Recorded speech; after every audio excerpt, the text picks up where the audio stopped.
Check 1, 2.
What's up, everybody? It's Jacob. Thanks for joining me Saturday nights, 7 p.m. MST for news, views, and reviews around AI. Although, I think I might be changing my format a little bit here. I'm going to try something new tonight.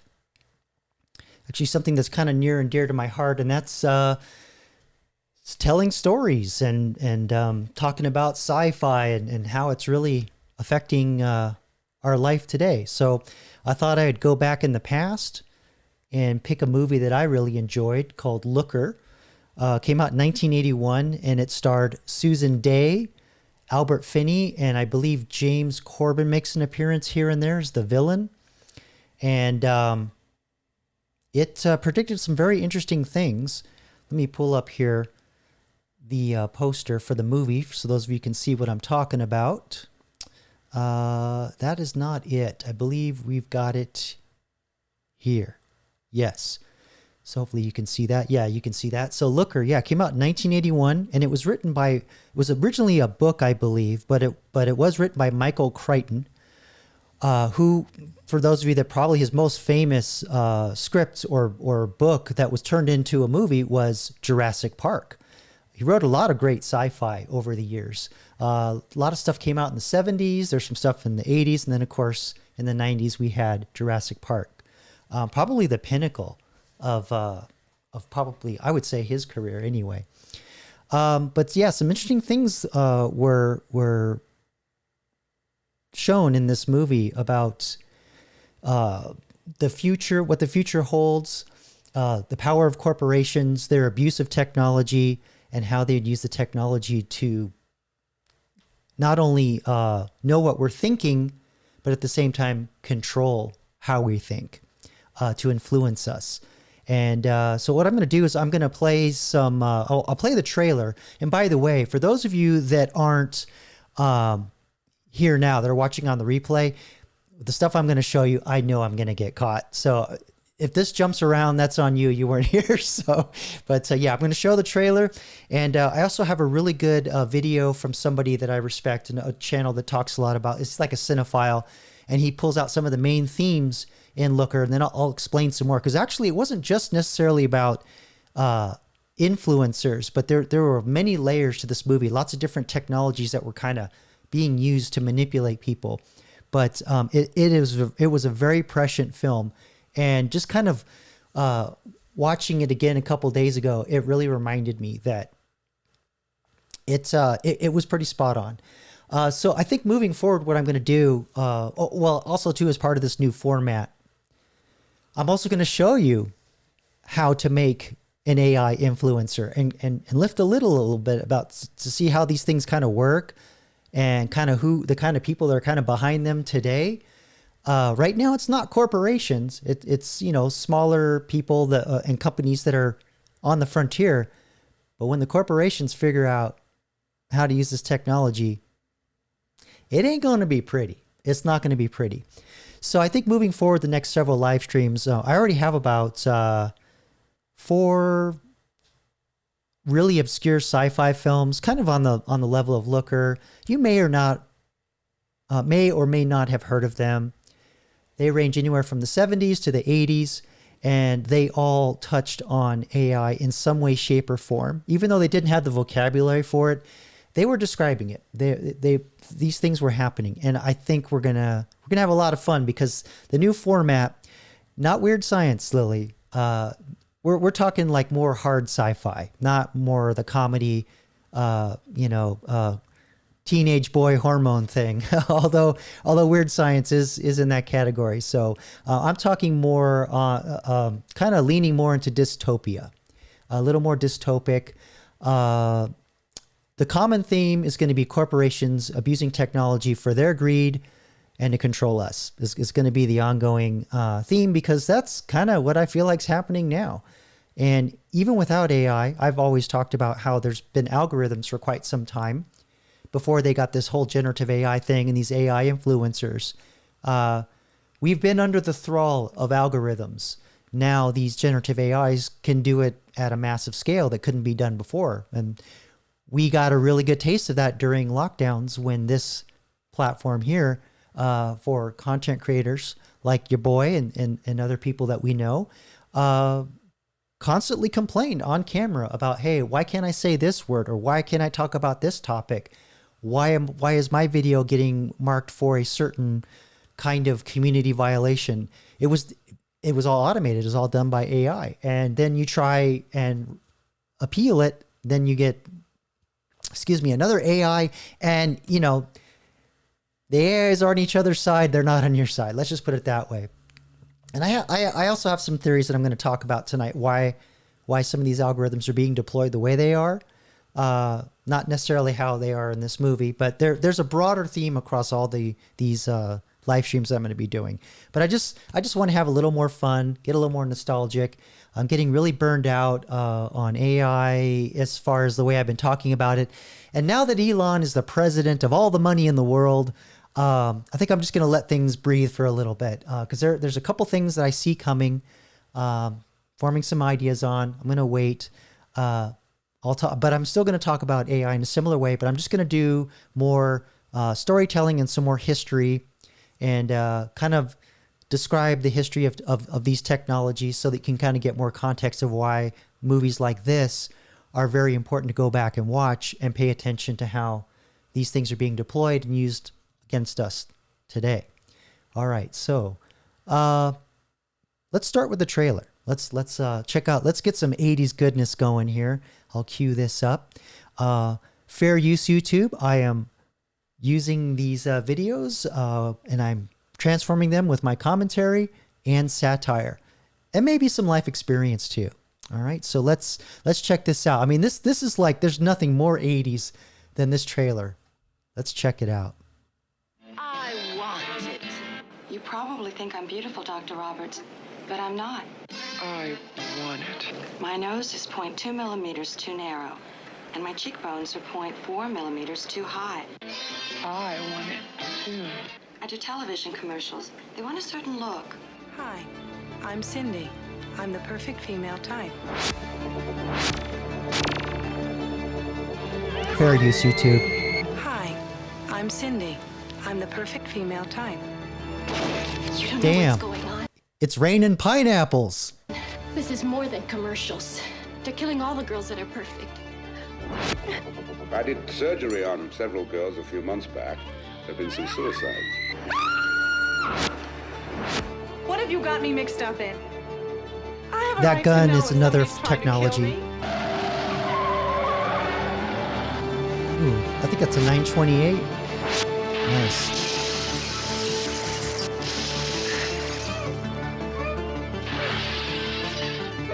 James Corbin. Or, I said his name wrong, but that's who I was talking about. Don't look at the screen. If looks could kill. Nothing beats an 80s action film. So awesome. Nowadays, they probably have a stunt double do that. That was a freaking crazy shot. And that stunt landing on the car, holy crap, that would not pass OSHA nowadays. But yeah, 1981, kids. The 80s were a great decade for science fiction. You gotta think of the context of the time. 1977, we had Star Wars come out.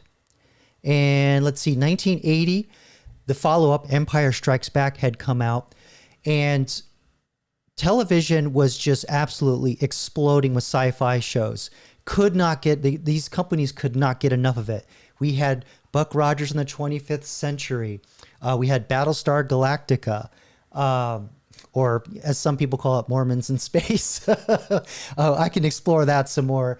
Just tons of TV shows with sci-fi themes. Star Wars just opened the floodgates, and these companies just could not make it fast enough. And Looker is an example of one of these movies that maybe I think it was probably a little intellectual for people at that time. And it did okay in the theaters, but it really had an amazing run on video and cable television, which was fairly new back then, which, for your younger kids, that's the equivalent of Netflix, the streaming services. You pay to watch movies you had a special box that oftentimes had some scrambled channels that had some naughty bits, if you know what I mean. Those of you that are older, you know what I mean. All right, so let's cue up the next thing here.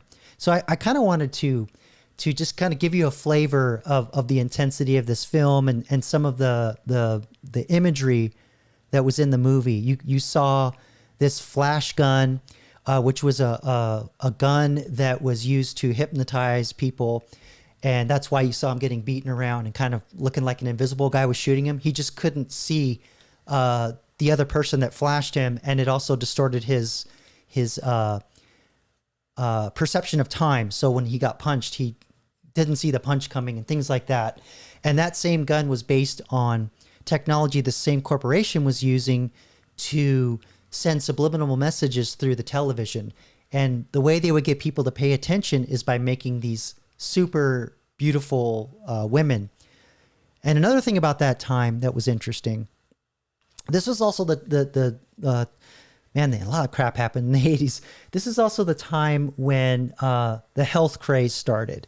So, think of like just 3 years prior, I remember taking an airplane flight, and we were in the no smoking section, and you're asking, Jacob, how could you have a smoking section and a no smoking section on an airplane? Well, I'll tell you, it's very simple. They just closed the drapes. Don't breathe, kids. That smoke might come through the drapes. I mean, it's the same silliness around the plexiglass during the pandemic and the 6 foot distancing and all that. Whatever. I could smell your farts through my mask. Ain't gonna stop no viruses. Give me a break. Anyway, so yeah, we're talking, just a mere like 3-4 years earlier, people were chain smoking in restaurants. It was still legal to smoke in restaurants, but they had no smoking sections. And then all of a sudden, in the 80s, everybody was like, oh yeah, I'm going to eat healthy, low fat.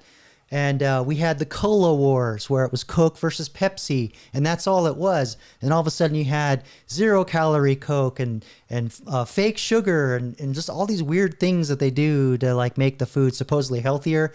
But really, the whole time, it was like way more whack and worse for you. And all this processed food crap that we like eat all the time, that's when a lot of that started scaling up, getting into all the restaurants and the grocery stores. So the idea in this video where, they had like the idea of like super beauty and altering, it's a very, very 80s zeitgeist.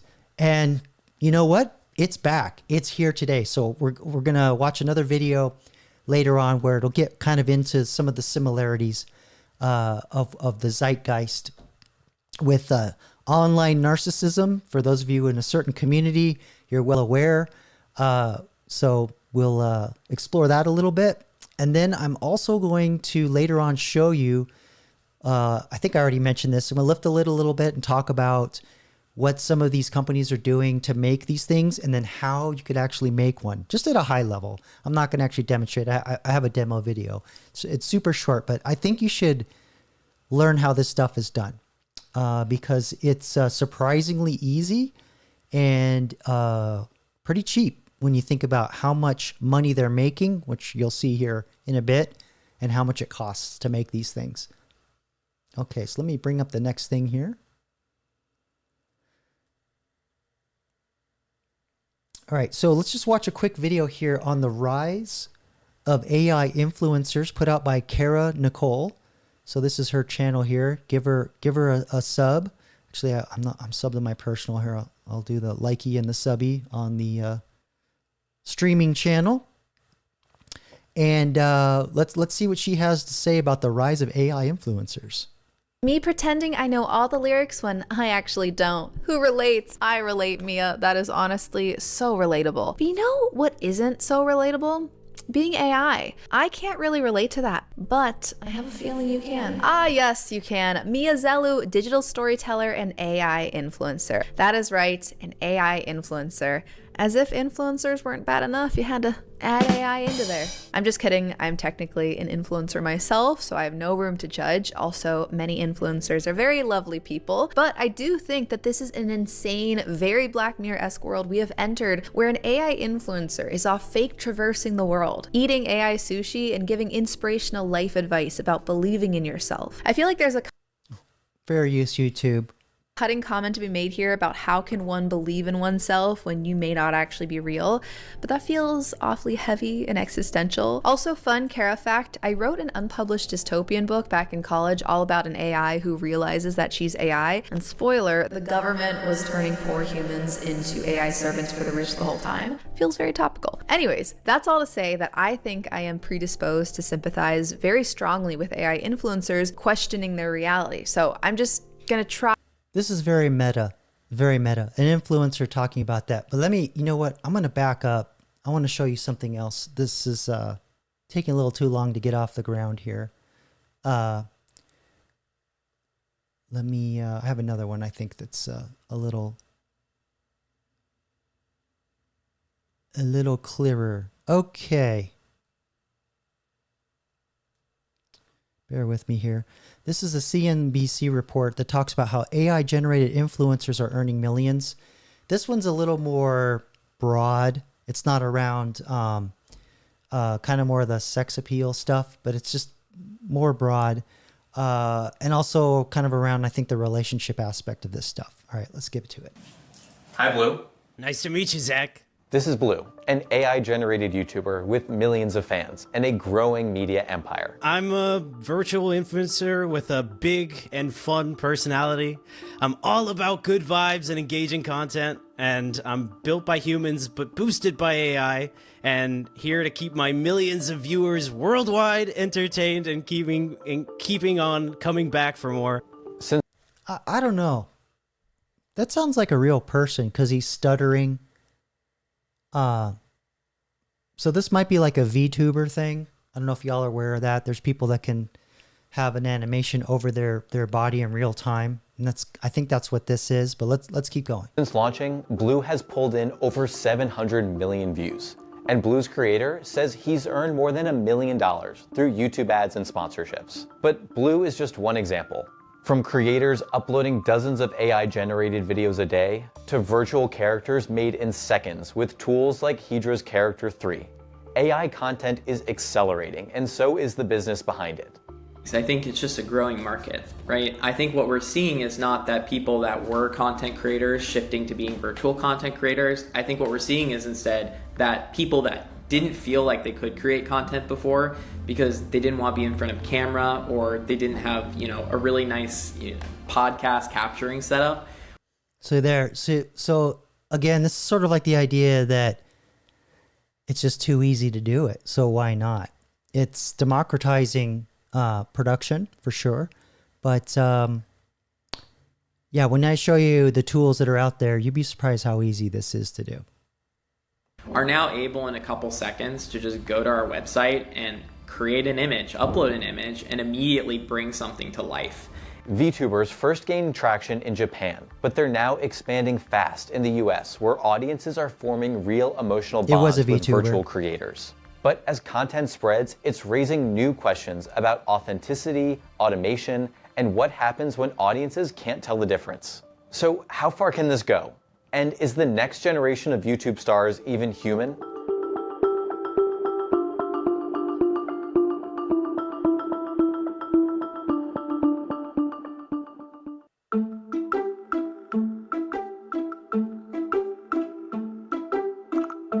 Blue was created by Jordy Vandebush, better known as VTuber, a longtime YouTuber with over 15 million subscribers. The flaw in this equation is the human, so we need to somehow remove the human out of the channel. But after nearly 10 years on YouTube, Vandebush was burned out, so he replaced himself with an AI, Blue. I would say a natural evolution in my own YouTube career. So it started about 12, 13 years ago. I started creating content myself, and 8 years down the line, I realized, okay, well, what if I want to stop? Can I then continue the business? There you go. So this is just one category of AI-generated influencers. So it's actually just changing your appearance. And this is actually quite lucrative. I have another article here that I want to show you just to give you an idea of how much money is floating around with this stuff. It is crazy. Just bear with me here. I believe it's this one. Yes. So I don't know who this creator is, but apparently he's one of the top influencers on TikTok. I don't know if I'm saying his name right, but I think it's Cabby Lame. Sold his biometric data as part of a $975 million deal to create an AI clone that will sell products and fulfill brand deals on his behalf. So this is the next, kind of like the next layer where it's based on a real person. Now we're getting into the territory where it's totally fake. And we'll explore examples of how to create those later on. But yeah, just the idea that $975 million, almost $1 billion, was spent on just this, what this guy looks like. They just scan his body and digitally recreate it. How is that? I don't know, because like with the whole, because like with celebrities, right? The whole reason why you get celebrities, there's like a vibe and they have a charisma. How do you create that digitally? I haven't really seen it. It's usually around just having like using feminine aspects and, you know, exaggerating them seems to be, you know, using the sexuality seems to be really the only part that the AI gets. But actually having the AI characters with the charisma and the vibe that a celebrity brings, I haven't really seen that yet. So I don't know what you all think of that, chat, but just, I mean, this is an obnoxious amount of money. Obnoxious amount of money for that. And he probably just got a one-time payment. He probably doesn't make residuals. So let's see here. He has 160 million followers, which I guess makes him the biggest creator on TikTok. And that's surprising because I would have thought that would have been a woman, honestly. That just goes to show you how good he is. Because usually, you know, a lot of times with female creators, you know, they just show a little bit of, you know what, and put on some makeup and barely do anything and they get followers. He had to really, really entertain and come through that camera. That is not a small feat for a man to do. All right, let's see here. His comedy videos have reached billions of people worldwide thanks to his trademark silent reaction bits that transcend language and cultures. Okay, so there you go. Doesn't even have to speak. So that's interesting. And earlier this year, he reportedly sold his biometric data as part of a nearly 10-figure transaction. And I brought it up before, but there's another movie of a celebrity where she sold her likeness. It was called The Congress. I bring it up often, but for those of you that are newer, I'll pull it up. Has Robin Wright Penn.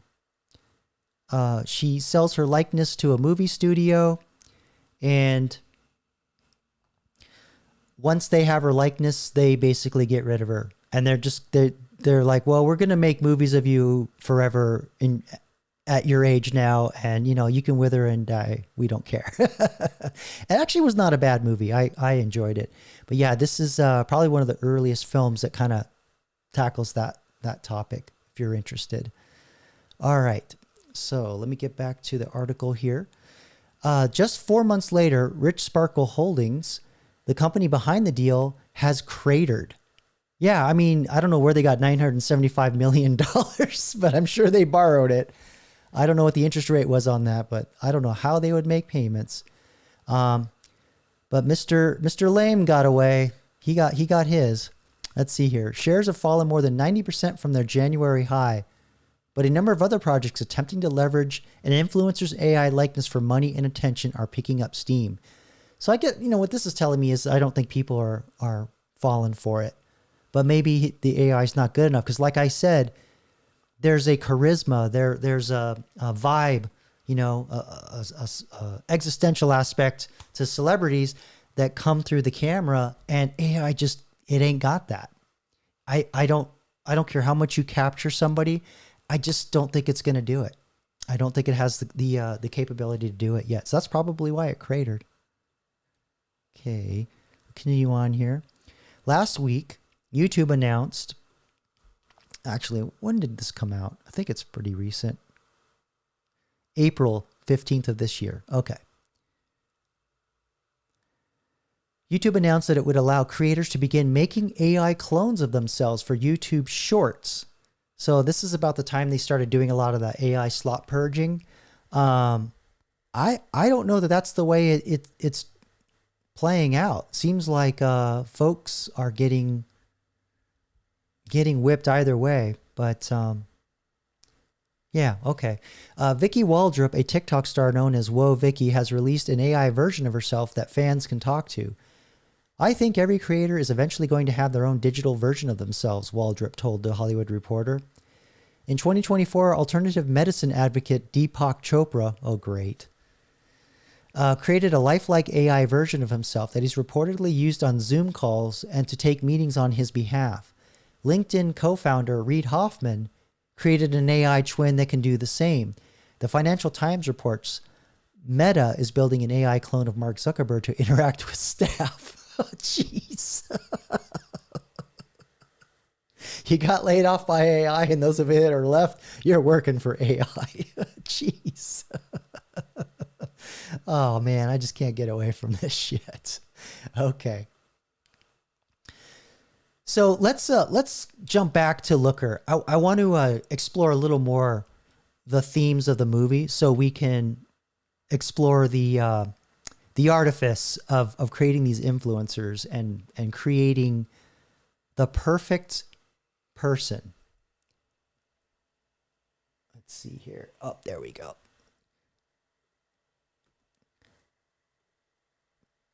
All right. And this is, by the way, this is the channel Film Journal and YouTube. I am transforming this work with my commentary. Film Journal. Love this channel. They're cinephiles. They talk a lot about a lot of movies. But I think this is a really great overview of the film for those of you that haven't seen it and some of the themes.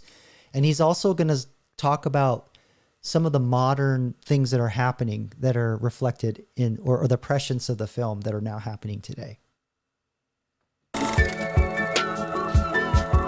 Things are happening, and they are happening fast. The rate at which technology is evolving can be very alarming and unsettling.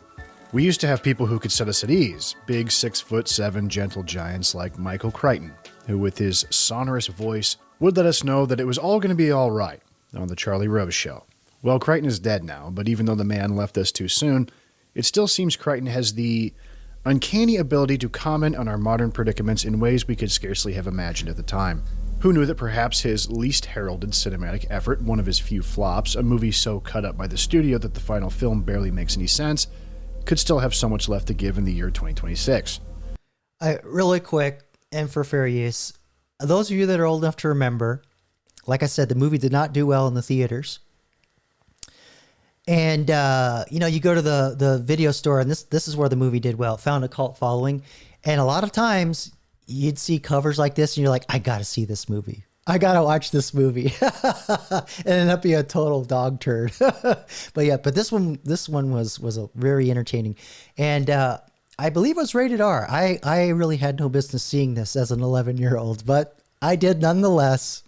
The film is Looker, released in 1981, written and directed by Crichton. Also, I believe this woman was an actual playmate at the time. And the previous woman, that was Susan Day. She was in a TV show called The Partridge Family. It was a musical show. But yeah, 07. Yeah, the soundtrack is awesome. And then, of course, there's the theme song. She's a looker. That's what they say. Blah, blah, blah, right? I don't even know who wrote that, but I remember that in the rolling credits and just like listening to the credits over and over. It was very, very hypnotic music. They're being mysteriously murdered, and the supposed objective quality of beauty. Her mid-face is way too long. Obviously, she's got the jowls coming in, horrible nasolabial folds, horrible total facial width to height ratio, just really bad age indicators, but obviously at 30, that's not something really that's going to surprise me.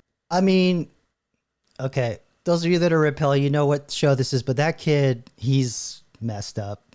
He's messed up. My nose is 0.2 millimeters too narrow, and my cheekbones are 0.4 millimeters too high, and my chin has a little 0.1 bump here, and my areolar distance is 5 millimeters, and I have a mole here on my ribs, so I need plastic surgery. and a nascent prediction surrounding Jeez. AI generative Lip fillers, butt fillers, and she's just doing like little nips and tucks. But man, the stuff that's going on today is like mutilation. It's crazy. something which promises to phase out actors and other creatives in the film industry completely if it were to come to fruition. You killed Jeffrey Epstein, you animal! Poor actors having to say lines like that. I showed my parents that video. My dad's all, I haven't seen that one. Is that a trailer? They're not actors, computer-generated images. All I get is this. I've talked a lot about Crichton on this channel. I've done video essays on his films Coma and Westworld. I think it's fair to say that this is his... Oh, that's right. I forgot he did Westworld, which was remade into an HBO TV show. They actually made a sequel movie with Henry Fonda. A terrible film. Absolutely terrible. But it had one of the very first uses of computer animation in a way that's very surprising. It was really cool. It's a very short scene, but other than that, I would skip it. But the original film with, what's his face? The King and I forget the bald actor. Y'all know. That's a great film. And Coma, which is a little harder watch, but it was a very popular book in the late 70s about companies taking organs and repurposing them. And I believe they were selling them to the ultra wealthy. So they were finding people and then putting them in a coma and storing them away so that, they could keep the organs alive, and then they would, when wealthy people were dying, they'd use the organs. I believe that was the main theme of it. But anyway, Michael Crichton, very prolific writer. All right, let's get back to it. Weakest effort, but that doesn't mean it's not interesting. Finding himself in the unenviable position of being a suspect in the girl's murder, Finney befriends Cindy Fairmont, a beautiful model. And I apologize, I've gone all this time referring to Cindy by her character name, but the actress is Susan Day, legendary teen heartthrob of the early 1970s for her role in the television series The Partridge Family. I have to correct that. I think it was in the 1960s. Maybe I'm wrong. I don't know. It does look like it's very early 70s. Anyway, just real quick and for fair use, I want to show you the Coma movie poster. You can see they're suspending the people, and it's just like a massive, multi-levels of people. You can see them like up here, and yeah. So it was kind of like more of a atmospheric kind of body horror film. So if you're like a David Cronenberg fan, you'd probably like this movie. It's more intellectual, but yeah, what is it? Geneviève Bujold. So I think it was a Canadian movie. So yeah, got to get them French Canadians in there. And let's see. I think and then just so for those of you that are older and probably, or I'm sorry, younger, you probably wouldn't even know what the Westworld movie is. But I just, for sake of completeness, and to give you kind of like a time frame and the sophistication of science fiction long before you were born. Let's see here. Yes. Push the right button, Jacob. There you go. So this is Westworld with Yul Brynner, who plays the cowboy. When in the TV show, it was done by Harris. Actually, a totally different character. And yeah, I enjoyed this movie. But yeah, the big scene was his face falls off and you see all the electronics and stuff, and pretty cool movie. All right, so just for sake of completeness, I just wanted to show that. All right, let's get back. First became aware of Susan Day more than a decade ago when I was listening to a mix of old 70s soft rock on YouTube and found maybe the most boomer core video on the internet. A montage of 360p quality Susan Day photos set to music. The title of the video is Bread, Baby I'ma Want You, with lyrics, Would you re-elect Obama in 2012? This is enough evidence for me to know that Susan Day held a deep sway over the boomer consciousness, and perhaps Crichton himself, for her career had certainly not skyrocketed since the end of the series, and this is one of a handful of feature films she ever appeared in. Movement of the eye. They tested on Finney and they hit him with the Voight comp machine a year. So just to kind of give you an idea, they do this on websites. They have what they call heat maps, where they track your mouse. They obviously can't track your eye. Then the light would come on your webcam monitor. Or anyway, you'll see the light next to your camera on your computer come on. So let me see if I can find a heat map for you. And they use that to kind of get an idea where most people are going, and then they adjust the content to fit that. So let me see if I can find something like that really quick. I'll put hold on here. All right, so articles. Okay, there we go.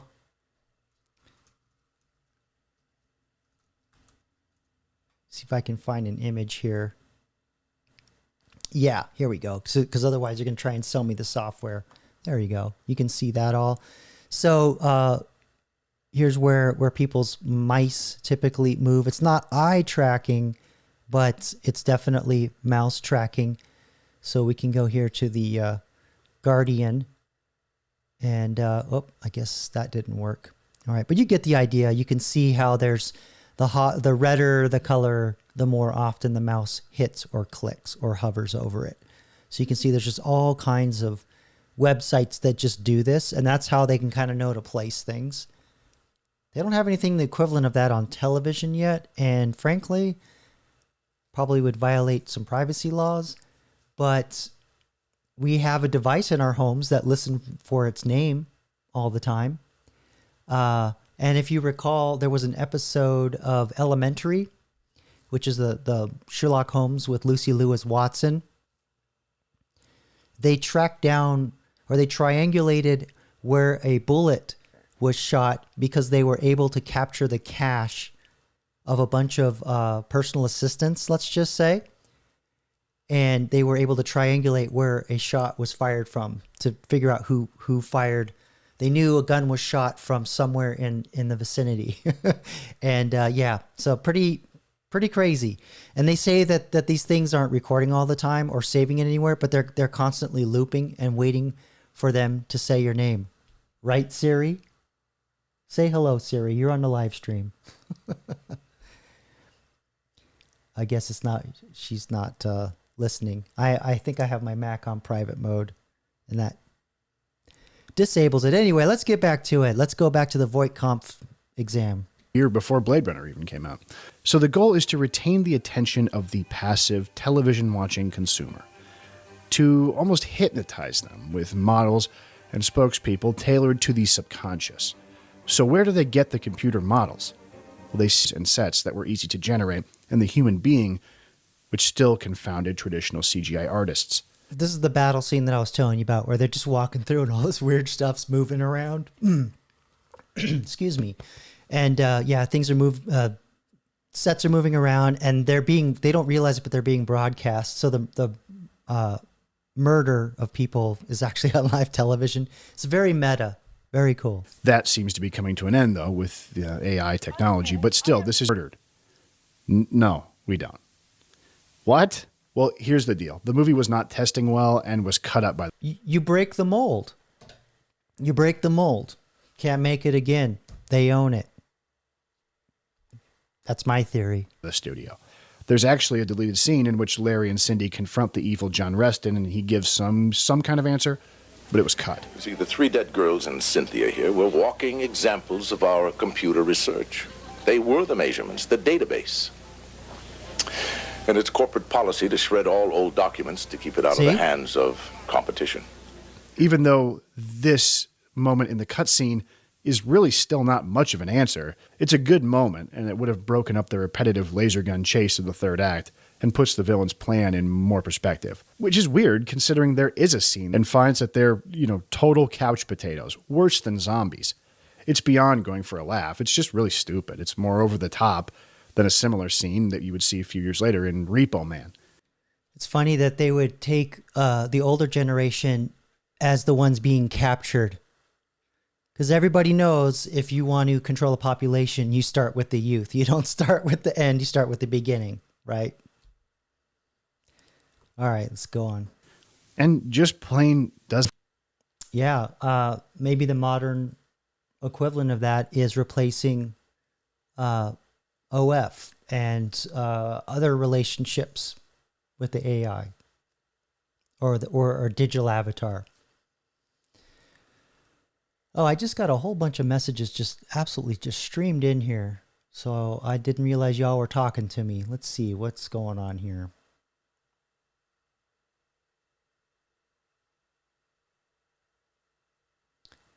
Yeah, 07, I don't know what's going on in Korea with plastic surgery right now. But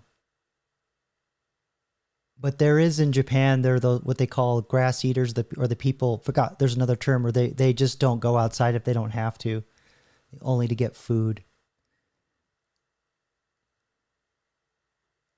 Oh, Lily, yeah, I know. I had I've caught ads here and there, and yeah, it's like I saw a tampon commercial that was quite disturbing. I don't want to discuss it, but like you said, too much information. But anyway, see you later, 07. Catch you in the replay. All right, let's continue on. Of course, beauty will always be. So there you go. Pretty cool. Yeah, Lily. I don't see Lisa or Batty. But I know Batty, he's working hard trying to build his kit business. Oh, you are here. You're sick. Oh, well, I hope you feel better. I thought you were just making a whole bunch of kit and just trying to get your inventory up. But yeah, feel better, Batty. Sorry you're not feeling well. Probably that summer fever, hay fever. I got it earlier last month. It hit me pretty hard.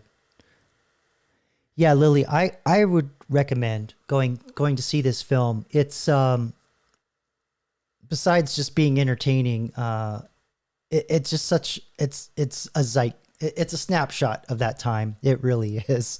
Let me see if I can figure out where you could get it. I know on YouTube you can rent it, but there's a website that's called justwatch.com. I don't think I'm logged in. Hold on here. Maybe you can see that. There, I'll scroll just at the edge. It's yeah, justwatch.com. You can search for the movie. I don't think you can see the search bar up there, but let's see. We'll put in Looker and see if it'll. There it is, right there. Let's see where it's available, because it'll tell you like where you can rent it and possibly where you could get it for free. So it looks like as part of Prime Video, there's a 30-day free trial, but I don't really see it anywhere for free. And you know, there's other methods too. You know, sail the high seas. I can't really demonstrate how to do that, but it is quite easy.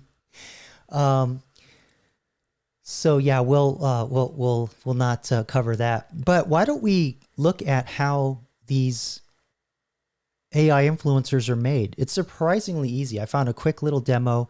It's actually a couple years old. There's been some advancements, but the general idea is there. There's about 3 or 4 AI technologies that you're blending together to get the final effect. Yeah, I hope you feel better, Batty. Just you know, that sunstroke. You know, drink water, get hydrated, and you know something that I do that I put in my water. I just constantly drink is I put electrolytes. I'm not drinking Gatorade, but what I do is I put I have a powder that's like an orange flavored magnesium, which is a really good electrolyte you always want to have in good supply in your body, and it helps with stress and emotional regulation if you're hippy dippy like that. And another powder that's like orange flavored that has potassium in it, and those two combined with just a couple twists of my salt shaker, I get most of the electrolytes that your body needs, and it just really helps you stay more healthy and more calm and regulated throughout the day. I don't get those energy drops like I used to when especially when I only drank coffee, but now that I have, you know, at least like a glass or 2 a day, my issues are very limited. But when I do get sick, It's like a freight train.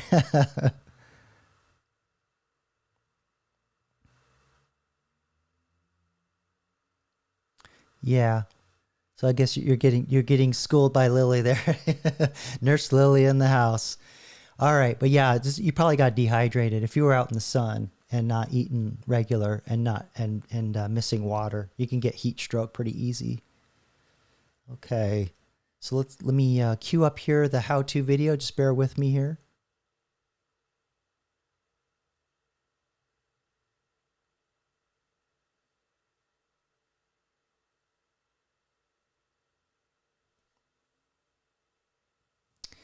Did I close that? What did I do?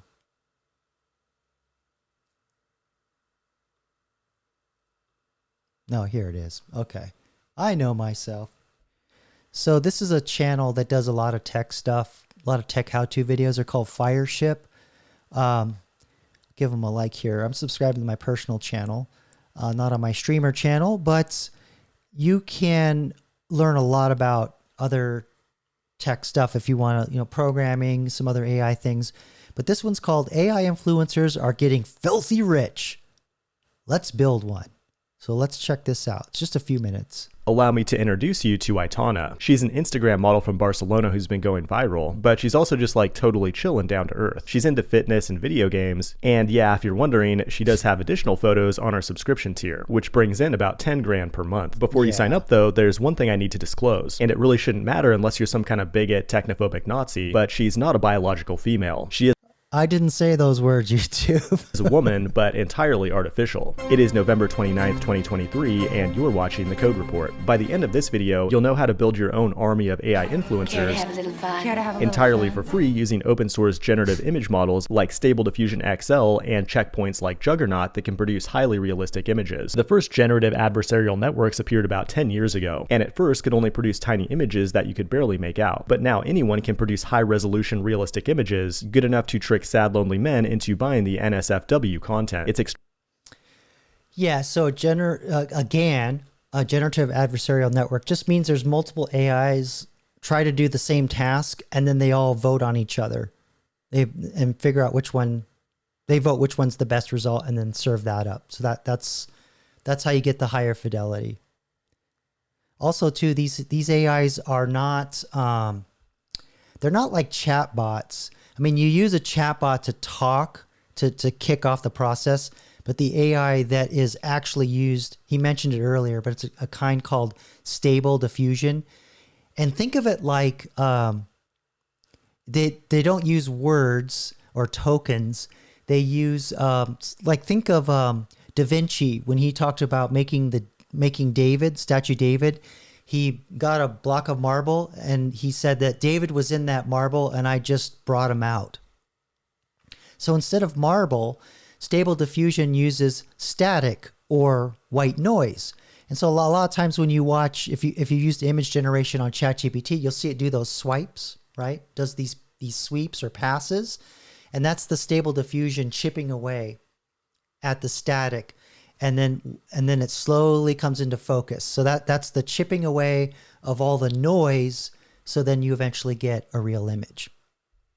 Okay, so we'll keep going. Extremely sad and depressing that the agency behind this thing is making a six-figure income, especially during the sacred month of No Nut November. Content like this is rotting the brains of billions of men around the world. Although they are doing a 50% off sale right now, so it does look like a pretty good value actually. Luckily, 95% of this channel is comprised of high-value alpha males, which means we don't need to consume content like that. Instead, we reverse engineer it so we can exploit it for financial gain. There are many tools out there that can help you become an AI PIMP, like you might be for...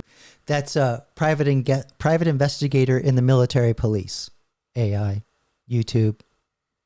Familiar with Midjourney and Dolly from OpenAI, but these are paid closed-source products that also contain a bunch of unwanted safety layers. Luckily, there's a great open-source ecosystem.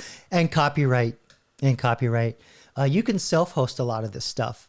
And I'm actually working to try and get some hardware so I can demonstrate these things because... I mean, I do have hardware, but I can't live stream and do the generation because the lights will go down.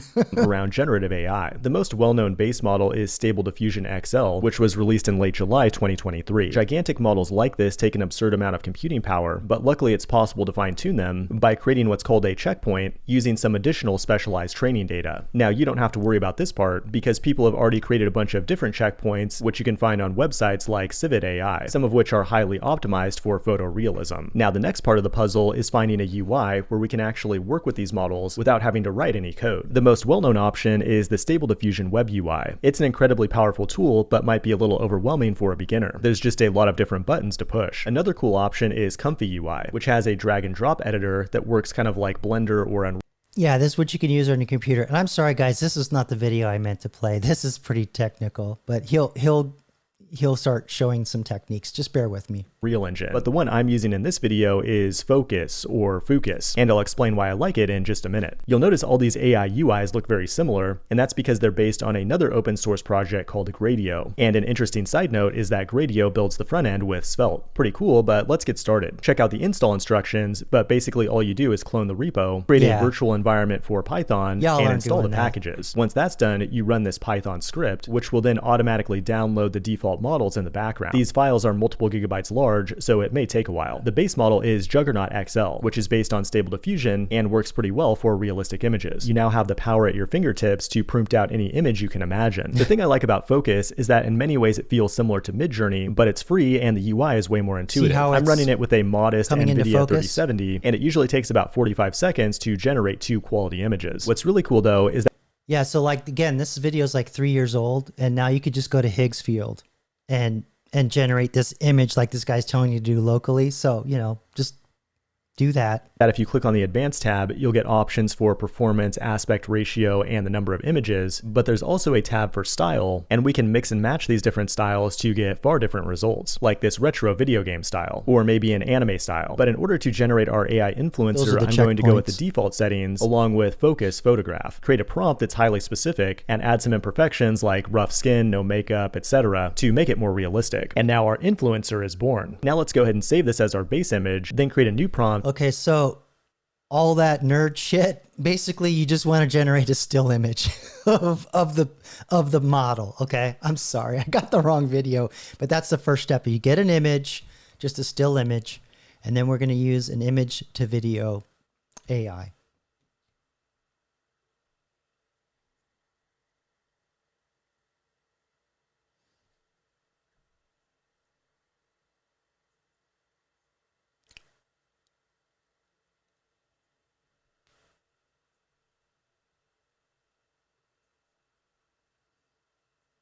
Whoops, right there.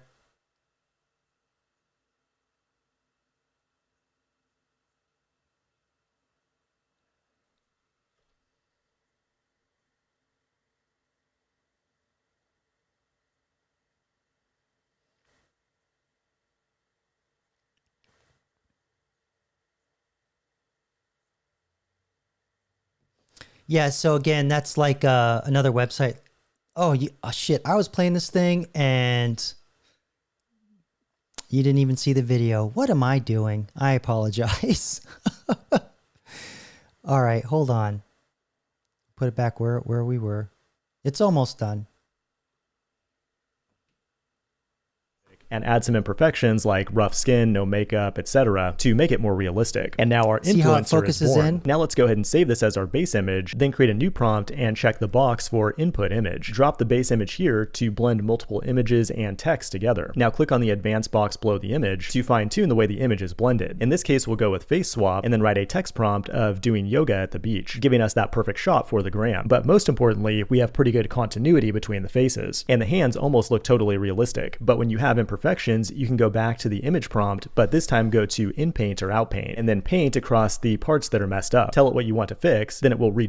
That is really powerful to be able to paint on it. They used to be able to do that in ChatGPT's image generation tool, and they took it out. So I don't know if the Higgs Field stuff has it or Artlist.io, because I haven't used it in a while.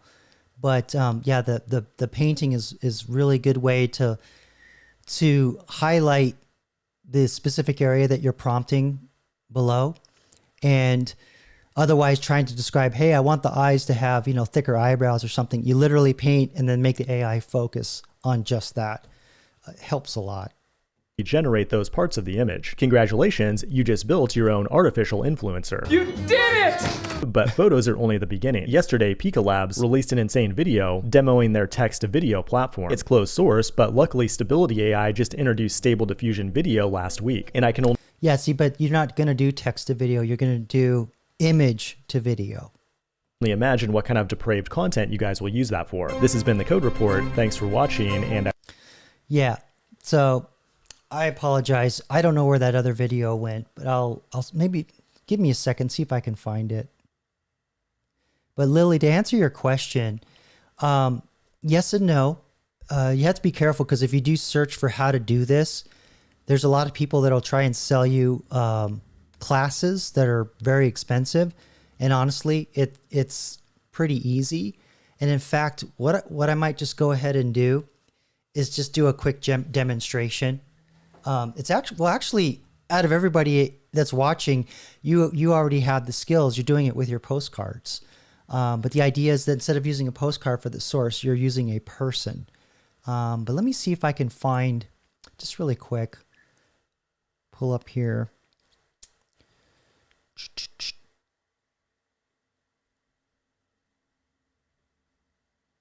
See if I can get in. I don't know if I still have my account over at Artlist, but I could probably get some stuff for free because I canceled it. No, I will not take your cookies. Just give me a sec here.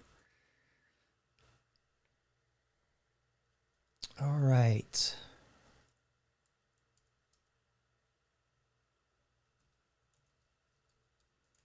And if you guys are not using password managers, you really should, to generate random passwords. But also, too, you can use things like Proton Pass to generate random emails. So if a site leaks and they get your email, it's a random email as well as a random password. So they can't do jack shit. You can just change the email. No problem. That's something you want me to show you. I can set that up. But right now it's kind of... I don't want to show all my personal shit. Yeah, see, because Lily, it's really important. Let me explain the importance of doing that really quick.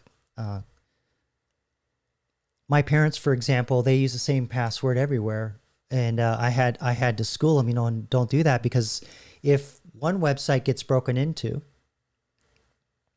let's say they break into their Facebook account, so they use the same email, same password. The first thing a lot of these people will do is they'll go over to Gmail and see if the same, well, they'll know that it's a Gmail. They'll go to the email provider and log in and try and take over the account. And then the next thing they'll do after that is they'll try your password at every bank, because if they have control of your email, then they can request the verification code. So if you have the same password everywhere and the same email everywhere, that's bad. But the next level is if you have a random password at every location and one leaks, they won't be able to get into the other locations. And they'll be able to tell because those random passwords are like really long and they just look like garbage. But even better, because what they'll often do is the information leaks. Okay, they don't really have a useful password, but now they have your email and they can sell that. And then now you're getting all kinds of junk mail. It's on the dark web. And then people that have more money and resources and time can try and hack into your email, or try and do some social engineering to trick you into giving them stuff. So what I like to do is also create a random email address. So it'll be like gobbledygook at passmail.net, which Proton Mail does for you. There's a fee. But if that Facebook information leaks out, your random email and your random password leaks out, and the hackers look at that and go, oh shit, we can't do anything at all, so we're just gonna dump it. So that extra layer of having a random email is a newer thing. A lot of people don't really do that. And it's probably too much like mental confusion for them, because I don't even know what my passwords are to websites. I just use a password manager, and that manager auto fills in your email and your password for you, and they will even generate that key that you need to get in depending on what their security is. 2FA they call it. And that way I don't have to worry about it. I just have a password to get into my vault, my keyword vault. And what's really cool about that technology is that they have plugins in browsers, all the major browsers, and they have a program that runs on your mobile apps. So you can log into your mobile apps, your web-based programs, and to some degree, desktop programs that require you to log in. Those you probably have to cut and paste, but they're more rare. The big thing is just web and mobile, and you've got great coverage with those. And some popular ones are 1Password. Those cost money. Proton Pass, which is I highly recommend, because they're like super big on privacy, and they have other products that I like that are good for privacy. A VPN, some good email encryption. There's Bitwarden, which is another popular one. But I just pick one that works best for you. I don't really have one that I would like say you have to have it, but yeah, certainly Proton Mail is just, I find that it's just well done, has great coverage, and it works on Linux, Windows, and Mac. So that's the other thing, is if you use these, like 1Password, I think only works on Windows and Mac. Bitwarden, I think, works on all three, and Proton works on all three. So if you're like a super user and you go between Windows and Mac, or if you've got a work computer and a private computer, the other thing about these password vaults is you can have a vault for your work stuff and a vault for your personal stuff, so you're not intermingling. And so it's just a good life skill to have when you're on the internet, and now you've got all these AIs trying to trick you into buying shit, and you've got all these hackers and AI influencers being run by people with nefarious means. And then there were the thing I showed you where they remove the accents, people calling and sounding like they're from somewhere that they're really not.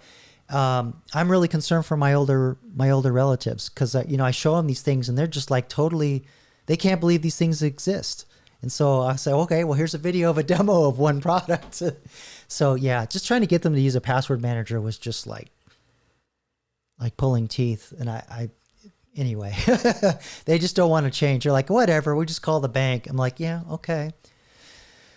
All right. So let me go figure out what the hell I was doing. Oh, I was logging into Art List here. So let me just kind of show you what we're doing here. Will it let me get in before I show this? I just want to make sure I can get in and get free stoof. Okay. All right. It's going to bug me to subscribe because I canceled, so they're all aggro. All right. So you can see the site. And so you want a still image, right? And yeah, you probably shouldn't talk about that on a live stream, Lily. Please delete those messages. You don't want that. You don't want that recorded in perpetuity about your access credentials, please. All right. Okay. Let's see here. We want to do video, and let's see. I think this is I want to do text to video. I'm sorry, image to video.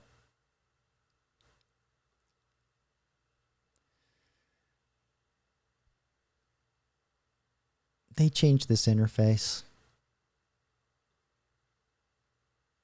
Okay, so I'm on video. I guess we'll just do a start frame, because let me kind of explain this. This is more of a cinematic setup where they have a start image and an end image. So that way, if you're doing like a 30-second film or footage, the AI doesn't have to guess as much. It just goes, oh, I know it's going to start looking like this from the beginning, and I somehow have to figure out how to get to the end here. But we don't need that. We only need one image. So what I'm going to do is I'm going to use the image that I generated for my Sri Lankan persona. So hold on here. I got to get this on my computer.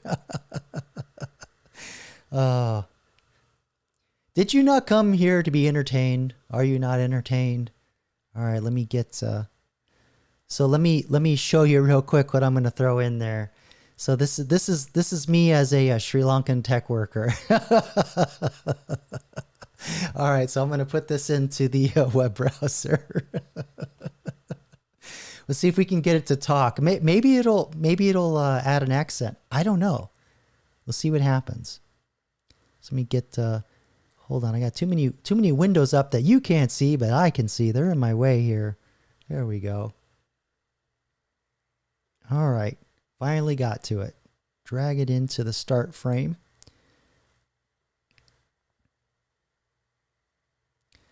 I don't know why it's taking so long there.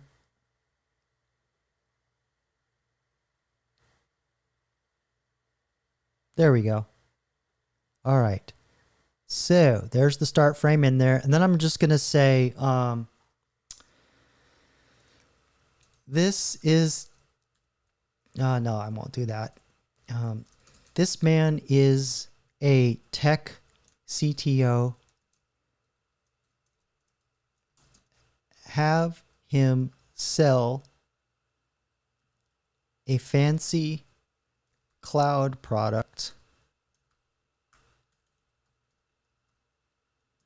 called, let's see, Digital Pillow. I don't know. Just throw something in there. So let's just see what happens. Because this system, I think, will also... oh, I have to subscribe to Generate. Damn it. Well, this is a total bust. Yeah, it's going to want me to pay money. I'm sorry, guys. That blew up in my face live. My apologies. Just give me 1 second. Let me see if I can find something else.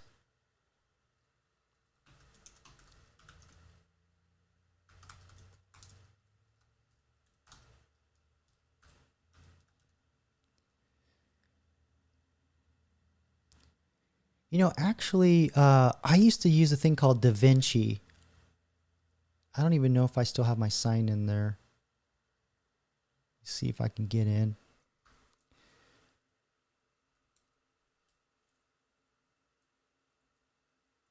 Or it was called, I'm sorry, Leonardo, not DaVinci AI. Yeah, I don't even know what I logged in as. Boy, I just crashed and burned. I'm sorry, everybody. Damn. Let me try one other thing.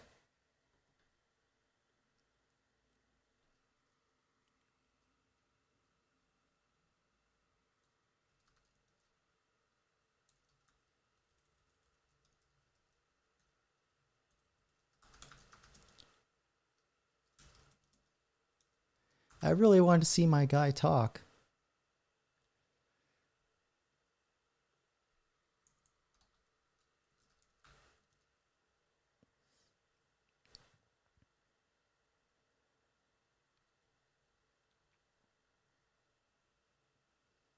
Yeah, everybody's locked down. Used to be able to get stuff for free. They're all trying to make a buck because they all been burning dollars. So yeah, I can't find anything that'll do it for free. Used to be able to just go anywhere and get one for free just to try it. Let me try do one more place. These guys, like, I used to, when I first started, they were basically all about just getting you in the door. So I got a lot of free crap from them. Let's see.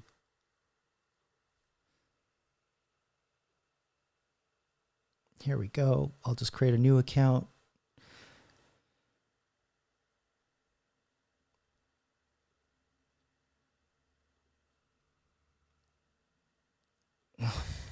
I don't need like a survey. Okay, let's try this again. I'm just going to check real quick before I... okay, they give me credits. Cool, cool. All right, so Leonardo AI. So for you guys, they're still free. All right, so or at least they give you some credits to play with. That's the wrong window. Here we go. Yes, so you can see that, right? No, I'm still in the wrong one, aren't I? There we go. All right, so this is leonardo.ai, and we're going to go to the video generator, And we're going to just do, this is a single image to video, so it's not as cinematic, right? So I'm going to drag over this image here. Just give me a second. I don't want to show all my files here.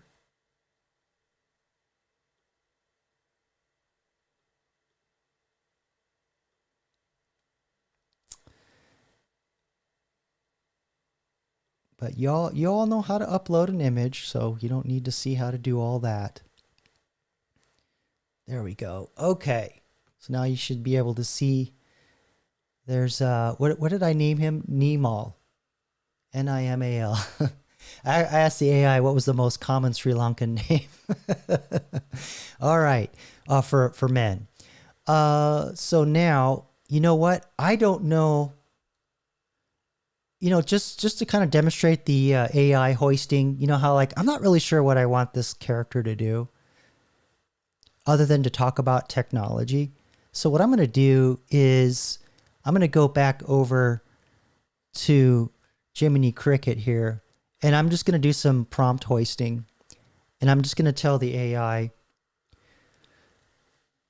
I want to take this image of Nimal and have him talk about a piece of technology. He's a CTO of a fictional company, and just pick any kind of cloud product. Could be AWS. I don't care. But I want to use Leonardo AI to do an image to video generation. Can you write me a prompt optimized for the features that I'm looking for? Right. I'm just making this up. So let's send that in. So a lot of times I just don't. Sometimes I'm just drawing a blank. I don't know what to do. So yeah, here's the thing where you'll see this a lot. This is a little older. The AIs are the newer AIs are a little more sophisticated because you have this prompt, which by the way is really freaking long. I don't know if this is good. And then you have what they call a negative prompt. So you're basically saying, these are the things I don't want. Cartoon, anime, low quality, blurry, warped face. So let's, this is going to be too long. I know it is. So why don't we just ask its own AI, generate a random prompt. Let's just see what it does. In the depths of space, a retrograde nebula navigator. No, we're not doing that. That's too not matching. So I'm just going to say, oh, you can't see what I'm doing. Hold on. Oh, you can see. All right. So I'm just going to say to combine, because my understanding with Leonardo AI, you actually put the negative prompt in with the regular prompt.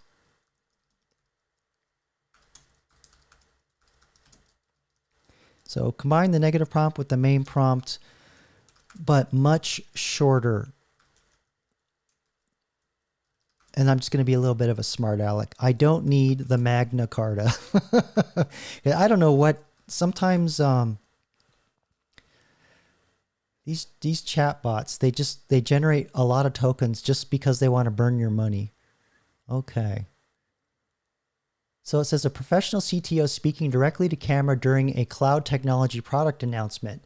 Confident executive presence, natural facial expressions, realistic lip movement, subtle blinking, slight head turns, occasional nodding, and small hand gestures. Medium close-up shot with a slow cinematic push-in movement. So this is the thing. Some camera movement. Make sure that the movements are subtle so that he's not, herky-jerky. The speaker is explaining a new AI-powered cloud platform built on AWS that helps enterprises automate infrastructure management, reduce operational costs, CTO shit. It's photorealistic, premium corporate video quality, yada, yada. And then there's the negative prompt on the bottom. This still might be too long, but I'm going to go ahead and paste this in. Let's see. And where's the rest of the... where I can, because it's free, it's probably, dude, and you can't see what I'm doing. Oh, we'll play that later. Forgot about that. So on the left here, we can pick the model that we want. So I don't know if they'll give us Clang or C-Dance for free. Probably not. Let's see. Precise camera control, consistent scenes, and editable videos. You need to start and end frame. Clang, you need to start and end frame. So yeah, we only have the one frame. So we'll just go with High Luo. You know, China. We'll go with the China model. Should be good enough. But the idea is, you know, for more cinematic, you have a start frame and end frame. So what it looks like in the beginning and what your subject is doing at the end of that frame. You don't want it to be like one scene and then a totally different scene. They should be consistent. So that's the whole purpose of that. We're not going to, I don't want to, can I change the vibe? Oh yeah, here we go. Let's see. Pro photo. Lighting. We'll just leave that. Color randomize. We'll leave that. We'll do, let's see if I can squeeze a duration of 10 seconds. I want a 1x1. We'll go low quality. And let's try that. So now we've got our video set up. 10 seconds is pushing it for one frame. 6 seconds will be better, but let's just see what happens.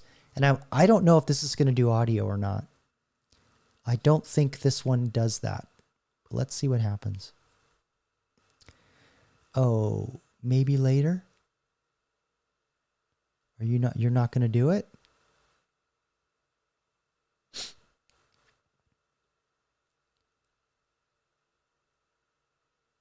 All these companies are just not having it.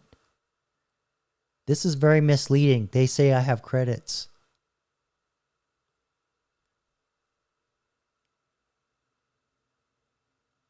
Fast tokens, 150. Oh, because it's 224. That's why. Oh, Jacob, you got to learn to read. Okay. Well, look at it this way. The prompting, I just wanted to show you at least the prompting method that I would use. The hoisting helps you out. Or if you write something in here, you're not really sure, it's half-baked idea, you could take it over to ChatGPT and tell it, hey, I'm trying to write this image to video prompt. This is what I have so far. Here's the image I have so far. Can you make this a better prompt for this specific AI, which in this case is Leonardo AI, cheap ass, don't want to let me do anything for free. But hopefully that was helpful. I'm sorry guys. I just blew myself out of the water on that one. Yeah, unlike me, Lily reads. She reads the instructions. But in my defense, you used to be able to do that. You used to be able to get like at least just a little nibble. What if I bring it down to 6 seconds? Oh, hold on. Let me see here. You can see that. It's behind my potato head, but I went to 6 seconds. It's 98 credits. So let me see if it'll work. Yeah. Just went with a shorter video. Okay, let's see what happens. It's going to take a minute. Thank you. So it's going to generate two versions. Looks like it's going to do it down here.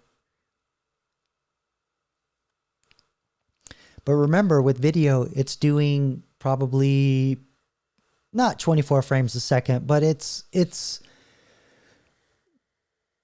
maybe more like 15, 16. And each frame is an image, so it's got to generate every one of those single image based on what I upload, times 6 for 6 seconds. So it's gonna. We're burning some trees here. We're burning some trees. All right, so while we're waiting for that, let me see what the next video is that I have here.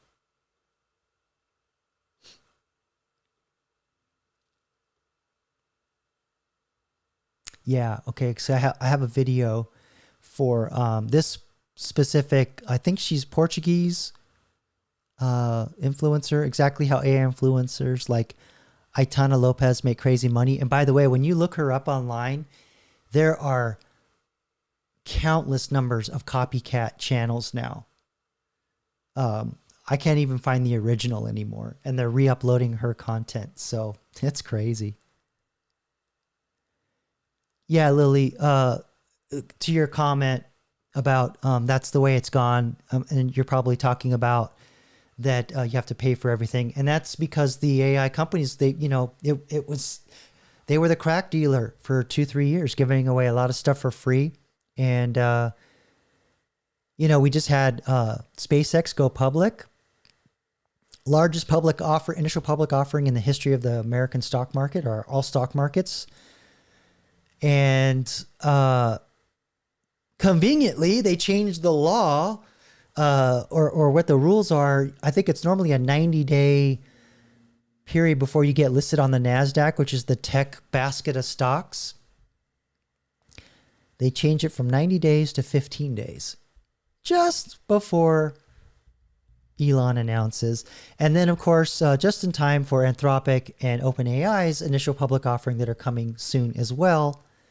And some other weird things that they did, which surprised me, because I thought the initial public offering would mean that they would raise their prices, and OpenAI came out with a $5 subscription. And I have a weird feeling that they did that as a political move, as a signal to investors to say, hey, look, this is the path to profitability. We'll make it affordable so everybody can use AI. But here's the problem. They don't have enough capacity to handle everybody using AI. They're already severely underpowered. They already limit the amount of, like, I can only use Claude Code, like, I think it's just like they limit, like, if you run out of your tokens or the limit that you have, they boot you for 5 hours. But during that 5-hour window, it can reset. I don't even fucking understand it, but it's like, oh, I just watch the progress bar to make sure I don't smack it and then get booted for 5 hours. All right, let's see here. Where is our Leonardo? Let me check it. Oh, damn. Here we go. Let me pause this. I don't think there's audio, but hold on. You can't see what I'm doing. There we go. So here it is. And again, this is the free one, so there's not going to be any audio, but I'm sure if I paid for C Dance, but check this out.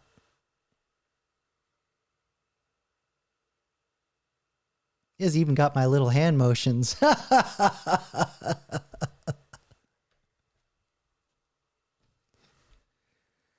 Take this piece of technology and shove it. That's wild.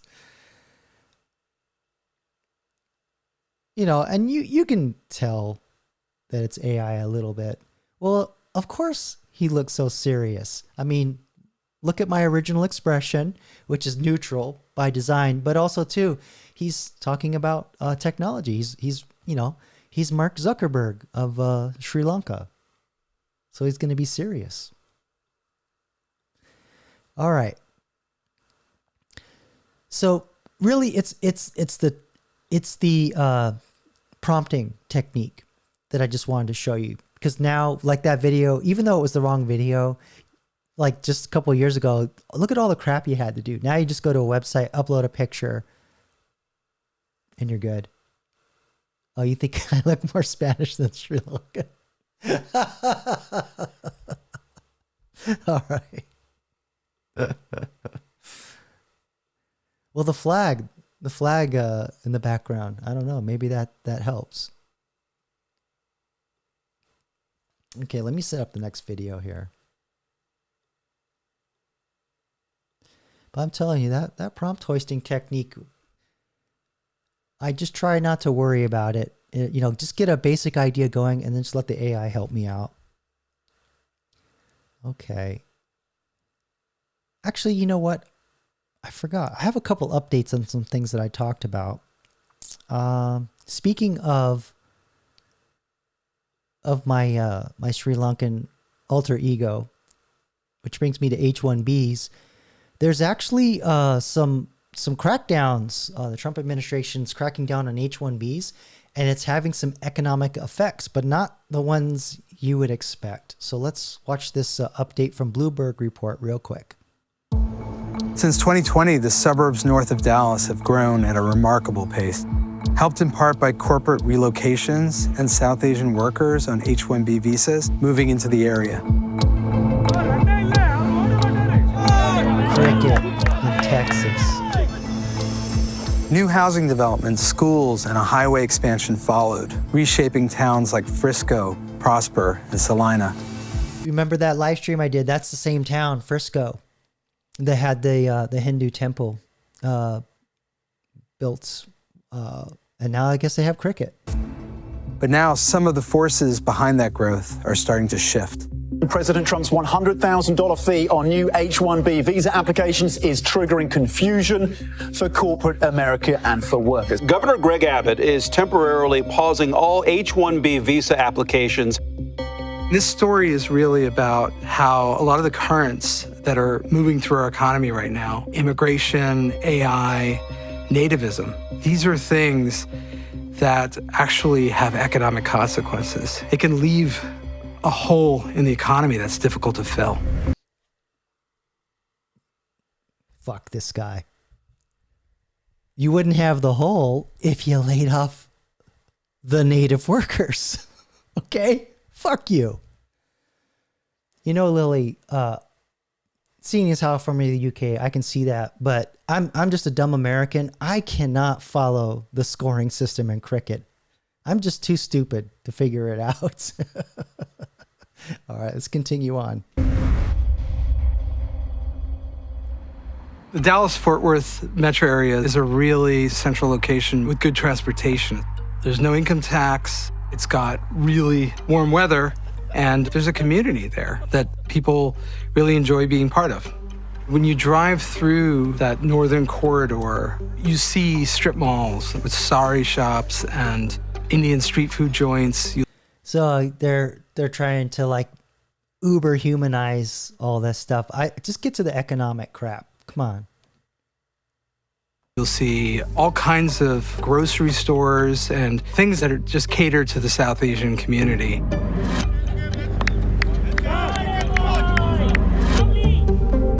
The Dallas-Fort Worth metro area attracted more corporate relocations than anywhere else in the US from 2018 to 2024. It happened very quickly. And by the way, Elon did the same thing with Tesla. And a lot of the reason for these companies moving is under the auspices of, we don't have to pay the same corporate tax and no income tax. We went from a kind of a rural farming community to a much more diverse place.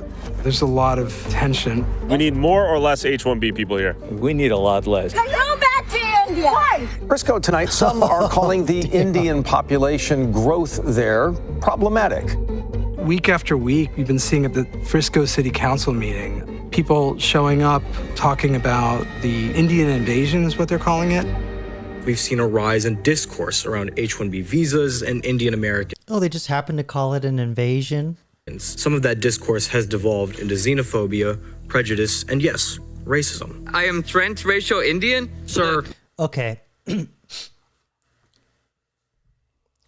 me explain the difference between racism and nationalism and just trying to get a fucking job. If you've ever tried to live in a foreign country where you are the minority, how do you get treated? Right? They don't open the red carpet for you, right? Not like that we do here. Try and own property in Mexico. See what they do. You can't own property as a non-native Mexican. I've also, let's see, how do I say this? I worked for a nonprofit organization, or rather volunteered for one, that dealt with human trafficking of kids. What they would do is they'd go in and they would go into the rings and then act like they were there to like exploit the children and then buy them and then rehouse them. And it was a Christian organization. So they would put them with orphanages that were Christian and Indian homes that were Christian. And a lot of the local authorities would come in, and we had one orphanage burned down. They would do all these weird, like fake, like when you're building a building and they come and do an inspection and like, oh, you're violating this, violating that, or have like violent react. You know, it's you're not tolerated there like we tolerate people here. So fuck your racism. We're not racist, all right? We need 10,000 more H-1Bs. This city is done. You may as well change the city name to Mumbai. This is an Indian takeover. H-1B visas are sold as importing the best and brightest. The system is riddled with fraud and bloat. There are no verified reports of H-1B fraud in Frisco. And I say America was great today. We have an opportunity to make America great again tomorrow morning. By being kind to each other, we keep America great. I don't disagree with that, but there is a loophole. It's being exposed, and it has to be stopped. The South Asian community has been impacted by Trump's ever-changing policies on H-1B visas. There are a lot of layoffs right now, and if you're on an H-1B visa, you have basically 60 days to find another company to sponsor you. Misrepresentation. He's saying that the H-1B people are getting laid off. No, that's totally misrepresenting the situation. What's happening is Americans are getting laid off and they're bringing in the H-1Bs to replace them. So this is just a patent lie, complete misrepresentation. Now, that isn't to say that there aren't people getting laid off. Of course there are. I would say AI is a bigger existential threat to H-1B next to the policy changes before people are getting laid off because of cutting costs. Otherwise, you have to leave or potentially face deportation. In February 2026, home prices in the heart of that growth corridor north of Dallas were down 9% in a year. That's huge when you compare that with the metro as a whole, where prices were down just 4%. Some of these towns have no other significant industry. Salina is just a growth town.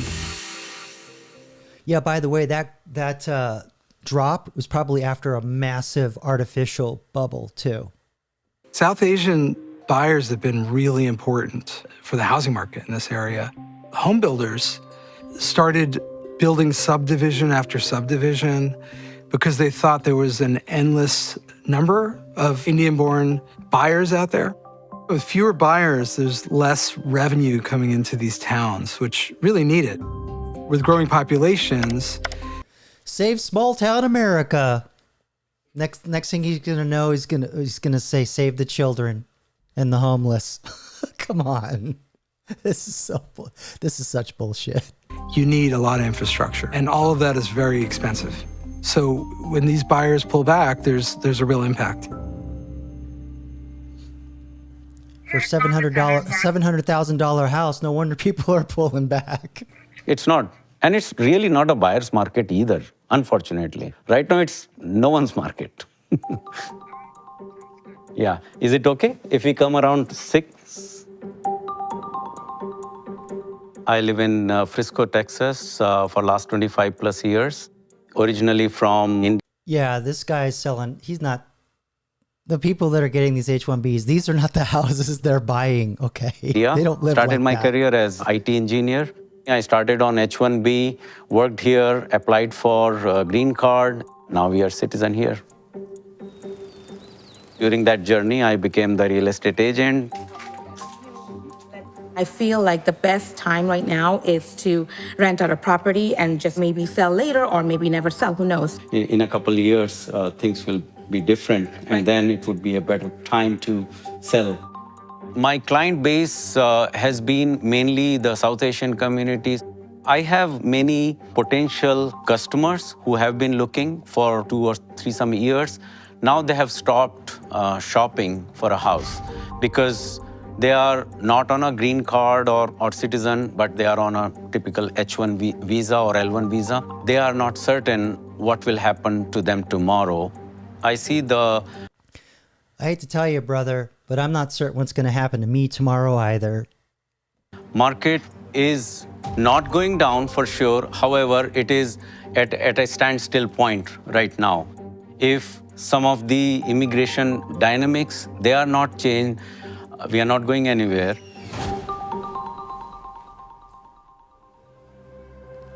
Homeowner. There's also a lot of overbuilding too. This isn't all due to H-1Bs. This thing is such a frickin' fluff piece. Let's keep going. Are now competing with cheaper new construction, builder incentives, and a flood of listings. And that's leaving many unable to sell.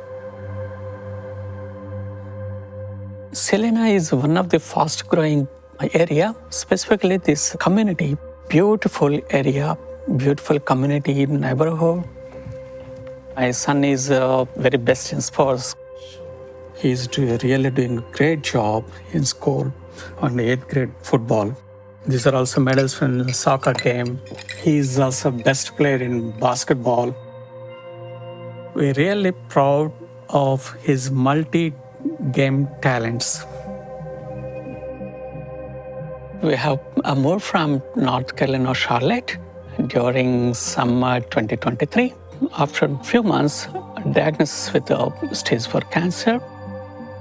My entire life is completely flipped. So what is this about H-1B or having medical debt? I don't know. I can't watch the rest of this. This is such fucking bullshit. All right. I was hoping there was going to be more of an update on the economy, but this is more just a puff piece. All right, hold on. I had one other one. I got time for that. All right, let's go back to how AI influencers are making the crazy money. Let's see here. We got a lot of messages here. It's okay, Lily. You're fine. It's been a rough 3 years for me. Actually, since those of you that are still here, you probably will appreciate more of the personal update. I did have two big interviews this week. Things are changing, and one of the companies I interviewed with, won't say what it is, but let's just say they're as big and almost as old as IBM. Pretty big company. And it was a good interview. And the guy that interviewed me, he was the director of an entire division, which is totally backwards. Usually you wouldn't interview, but here's why. Because I've been trying to apply to this organization because they have a campus nearby, next town over. And I go into through their job board, to their front door, and I apply, and I don't hear anything for a month, 2 months, 3 months, 4 months, and then they'll go, "Sorry, Jacob, we decide to go with another candidate." So I'm just like, what the fuck? Why you take 4 months? And so when I interview with this guy, he says, "Yeah, everybody I talked, there was 2 other people I talked to in addition to him. They were all there like 20. Another guy there was like 30 years. So they don't understand what's really going on." And he was saying, "Yeah, I heard the job market's really rough right now, but yet we can't find anybody." I said, "Oh, really? That's interesting. I've been applying through the job boards, and I don't hear back until like 3-4 months later. You might want to look into that." And we were on the phone. I just heard him go. So I don't think he was happy about that. And then, irony of all ironies, he asked me to go to apply to the job officially through the same portal. And he said, "Don't worry, I'll talk to the person that pulls the resumes and get you in there." So I advanced, so we'll see. And then my old boss that laid me off 2 years ago, loved working for him. Great boss, amazing human being. There were many times companies tried to poach me for a lot more money, and I didn't take it because I knew what I had. I didn't, you know, try and follow money because I knew, you know, the work-life balance, where I was, all that, the way I was treated, I was never going to get that again. And boy, did that turn out to be true. Some of the other smaller jobs that I took since I got laid off from that. Anyway, off and on the last 2.5 years, he contacts me, says, "Oh, I think I got somebody on the hook. I want to bring you back, you know." Then nothing happens. So, you know, here we go again. I guess he's got another project, and he calls me up and says, "Jacob, you know, are you still working for that engineering firm?" I said, "No, I quit." He's all, "Oh, thank God. Because I got this thing and I need you. I want to put you at least in the project by name so I can send in this contract." So they're negotiating. The numbers are set. They just want to see mock-ups. So apparently once they agree on the mock-ups, I got that. So hopefully something's going to come loose. So, you know, 3 more months, man, and I'm going to be living in my car otherwise. So fuck, this is down to the wire. So, prayers, well wishes, whatever you got for me, I'll take it. Anyway, so yeah, that's the update for all y'all that care to hear. So let's watch this video about how AI influencers are making money. And this is by Dan Kieft. Oh, I didn't subscribe on my streamer account here. Fair use YouTube. I'm transforming this work with my commentary and satire. So let's check this out. All of these influencers that you're seeing right now aren't even real, but they're making very real money just by using AI. And I've gone deep into the rabbit hole of AI influencers, studying how they're made, how they grow, and how they monetize it. I even created a few of my own influencers, and I will show you exactly. I'm just saying, you notice, what do you notice about all these influencers? Chat. I'll wait. I just want it to be acknowledged on the record.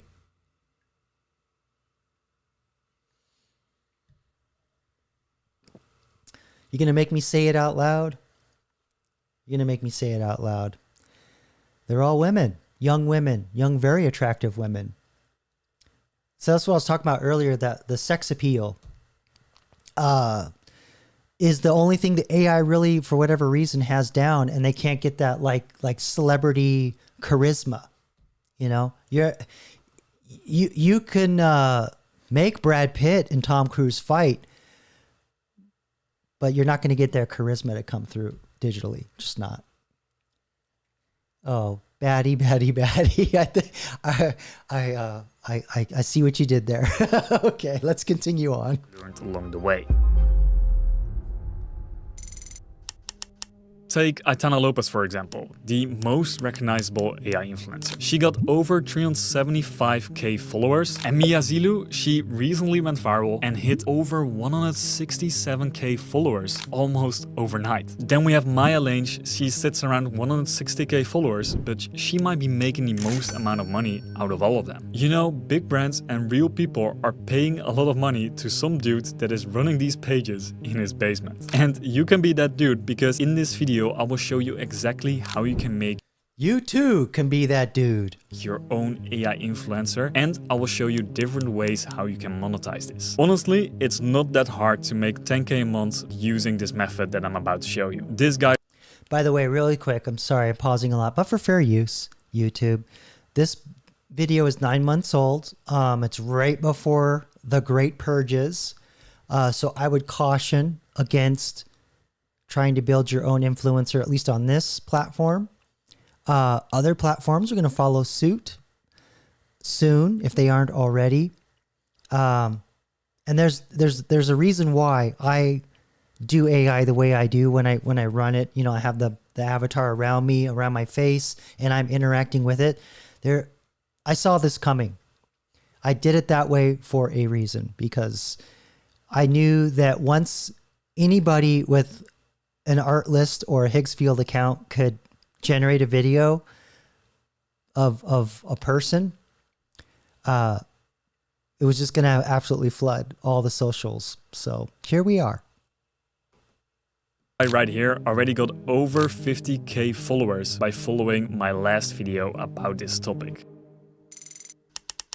The biggest challenge you will face while generating your AI influencer is getting rid of that plastic look. If you take a look at Aitana, Maya and Mia, then you will see that they are insanely realistic while still having absolute perfect consistency across every image and video. And we can do this too. Let me show you how this works. For this, we will be using a tool called OpenArt. Now the reason I'm using this is because is the video all the image tools that I need and all the video tools that we also need later in this process. First of all, they got FluxDev and they have some custom settings on how we can change and edit our images. I will leave a link to OpenArt in the description down below so you can follow along. So what you want to do after you've logged into OpenArt, you want to go over to image. Inside of image, you want to select the right model. There are currently two methods of doing this. The first method is using OpenArt Photorealistic. This has just launched and I'm still testing it out, but the way it works is as follows. You just select this model, then you type in your prompt, and if you have no idea how to prompt this, I will include all the prompts that I've used for this video inside a document that you can get if you sign up to my newsletter. For the prompting method, I'm using this AI influencer prompt bot that I created.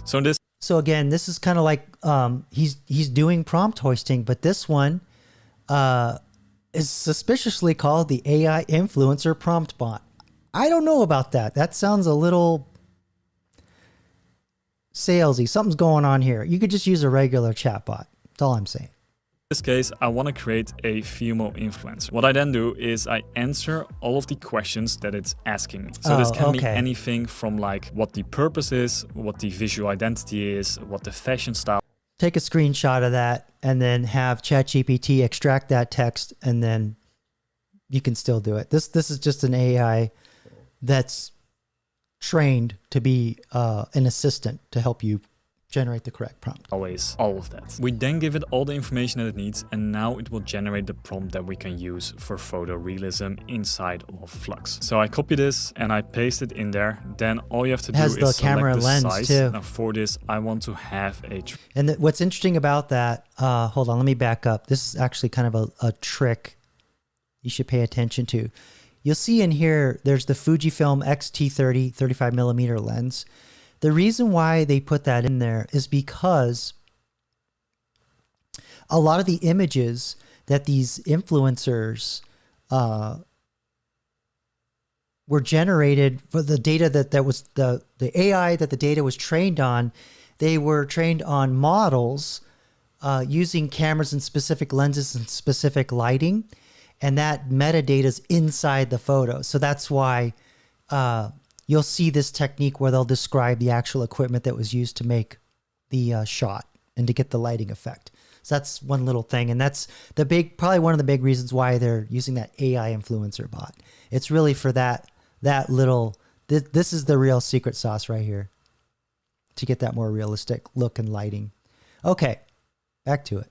Select the size. Now for this, I want to have a 3x4 image, and now we click on create. Then we're left with an image like this. This honestly looks already quite cool. And if you want to use this one, then you can continue with the next step. But before, I will show you the next method, which is using FluxDev with a composition reference. In my opinion, throughout all the testing that I've done, this is the absolute best method that you should try out when generating your images, because you get full control over the outcome. Let me explain how this works. First, you want to take the image style. So for this example, I'm using her as she is AI generated and I'm allowed to use that. Now, don't use real people for this because that might get you in trouble. But what you want to do is... Or yourself. If you use your own likeness, you're okay. Then is you want to go over to Instagram Saver, and now you want to copy in the URL into this thing right here. You can now download the image that you want. So in my case, I want to download this one. And now I bring this over to OpenArt. Then I go back to the model. Here I click on switch and then I click FluxDev. Now within FluxDev, there are a ton of different settings that you can use. By the way, FluxDev is just another model. It's like I was talking about C-Dance to do the video. This is an image generation model. Use subject to face reference, pose reference.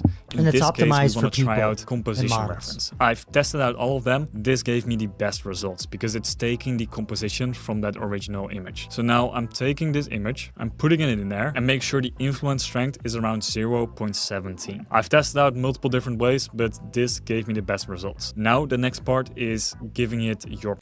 That's that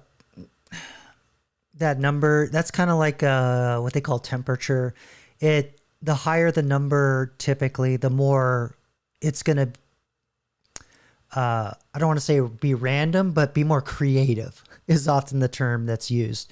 So setting it closer to 0 means like, take me literally, but just a little bit, okay, you can kind of, use your best judgment. Is kind of how that setting is. Prompt. So now you can describe, maybe using the same prompt that we already got from ChatGPT, or using your own prompts that you have in mind. So I paste the prompt inside here, then I go for the output style. I put it as 4x5 because that's a good Instagram size. Now we hit generate, and that leaves us with a result like this. Now if you like this version, then you click on upscale and then you click on 2x, and this will give you the highest quality image that you can then use inside of Flux Context. And then you download the image. I'm using PNG for that. Now you want to take this over. The reason why he's using PNG is it's what they call lossless. There's no compression, so you won't get weird artifacts popping up because there's a multiplicative effect when you upscale. Although he did it after upscaling, but if you start reusing the image a lot, you'll start to see more artifacts and weird things. So you want no compression. To Flux Context, as Flux Context has some insane image editing capabilities. All we have to do is we have to simply put in our image that we have right here, and then we can just prompt it, remove these sunglasses. Now we hit recreate, and now that gives us this image. This will be the primary image that we will be using for all of our images. You need to make at least 4 of them because we will be using Flux Context to make more images. So now we will click on use image, and then we'll use it as an omni reference. We will delete the original one, and then we give it multiple different prompts, so we have multiple different variations. So again, that's a very well written prompt, so no one's gonna just sit down and type that out. He probably had an AI. He probably does hoisting too.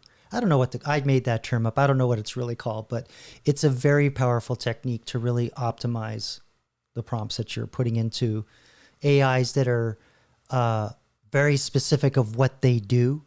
So a lot of these Flux AIs are around people, objects, and that's why they're just really good. They're not like ChatGPT's image generation or Nano Banano, which is a very broad, very generalized image generator. While they're good, you're just not to get that level of detail creating people that you would with this one. Although that's 9 months ago. Nano Banano and VO, there's been a lot of improvements since then. So it's, it changes all the time, but this is generally the creative process you'll go through. Try and create the best still image you can, get 4 of them. Then we're going to start making videos based on these 4 images. Or maybe he's going to make the 4 images, but this is the workflow pretty much is the same, irregardless of who the winner is and what the best AI is.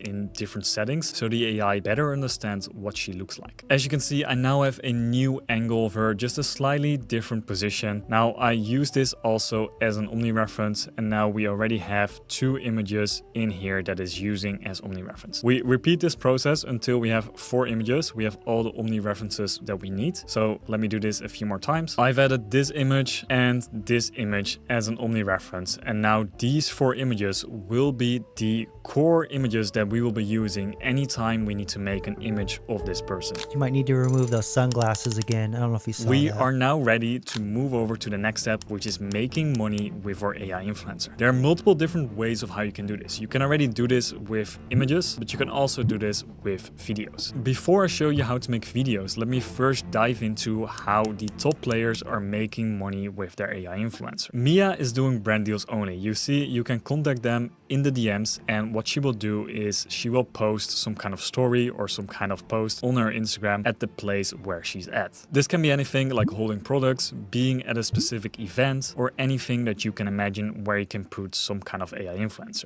Dude, that's already like kind of what guys do when they're doing OF. They want that like custom response with a photo and pay through the nose for that. And this is literally automated by an AI agent. Man, OF is so cooked. And it should be. It's anyway. Then we have Maya. Now she is doing some spicy shit, and I'm not gonna show you how you can make that not safe for work content. But there are AIs that are in China that lets you do that. I'm just gonna leave it there. Pretty much, she might be making the most amount of money in this whole method. If you really want to do the same thing as Maya does, then take a look at this next method that I'm about to show you. So here we have Aitana Lopez. If we take a look at her Linktree, then you see she is promoting a fan view page. And with this fan view page, she's promoting her gaming content. Just take a look at this. Here we have her. Hey Mortales! Welcome to Play Aitana, your new favorite gaming account. Here's a sneak peek at what's coming.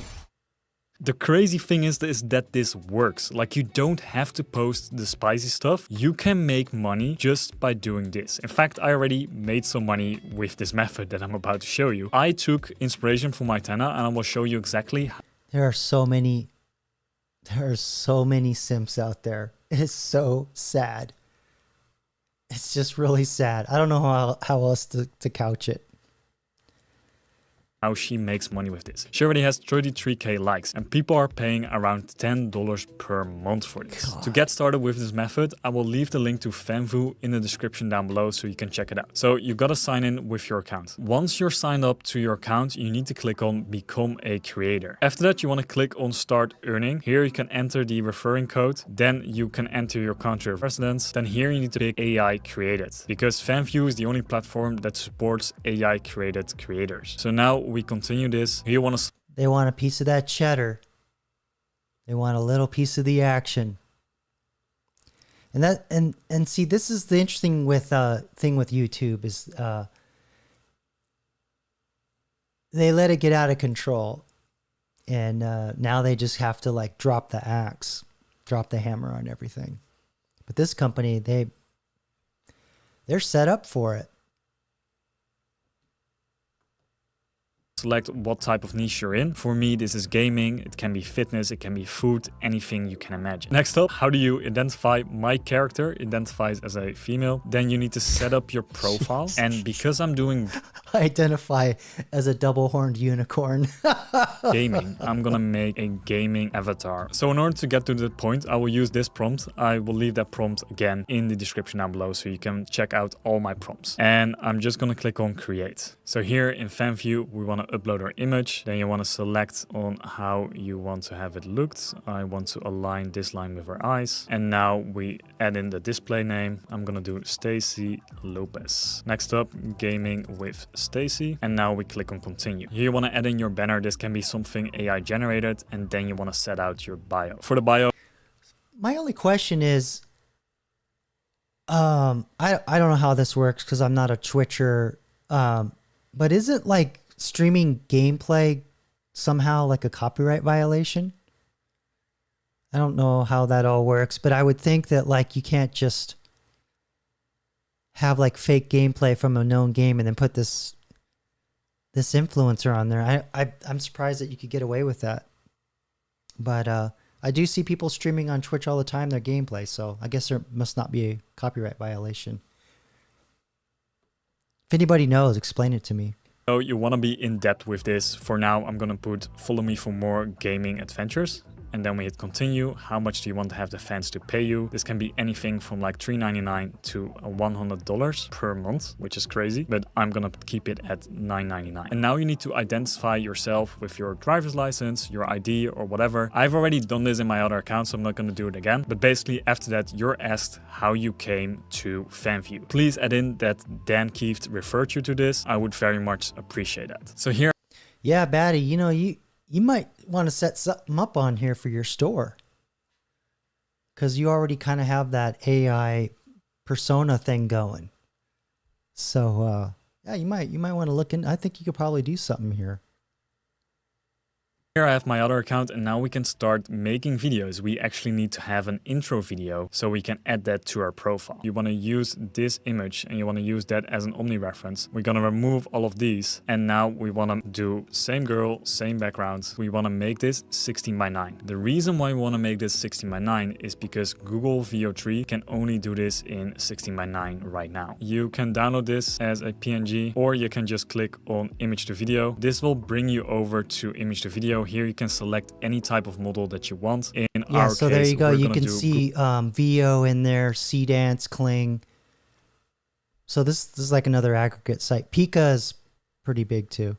Google VO3 because it automatically adds in voice. We're just gonna enter the following prompt. She waves and says, "Hey gamer boys, welcome to my channel. Subscribe for gaming walkthroughs. I play Fortnite, Battlefield and Minecraft." You're gonna add in no captions or subtitle because otherwise they will add that in sometimes. Then we're gonna use audio on 1080p and we're gonna use fast because that will save you some credit. Yeah, AI, just throwing random words in there and shit. That's why I make my thumbnails the way I do. I've already done this step on my other character that I have right here. This was the result. Hey gamer boys, welcome to my channel. Subscribe for my gaming walkthroughs. I play Fortnite, Battlefield, and Minecraft. Honestly, quite good. Next up, you want to get some footage of your character. As you can see in Aitana Lopez, she has herself in that video, and then she has four. Yeah, I don't know what this guy does for Aitana Lopez, but the teeth and the mouth are rendered very, very high quality. Whereas his, you could see the blurring and the teeth kind of altering shape over time. I'm going to go back and play it again. Look at the mouth, you dirty pervs. Don't be above the chest, okay? Just watch her teeth and you'll see the teeth subtly change and the mouth kind of blur. This has always been a side effect of making people. But again, this is 9 months ago. The newer stuff is much better, but it can still happen. So watch the mouth character. Again. As you can see in Aitana Lopez, she has herself in that video, and Not then her. she has Fortnite footage. All you gotta do is you just gotta start. So didn't go back basically, far I have enough, an sorry. intro of my video on my other character that I have right here. This was the result. Hey gamer boys, welcome See? to my channel. Subscribe for my gaming walkthroughs. I play Fortnite, Battlefield, and Minecraft. Honestly, quite good. Next up, you want to get some footage. See the teeth always change just a little bit. Plus it's a little blurry and out of focus. That used to be how you could identify AI characters, but they're getting better. They're getting better.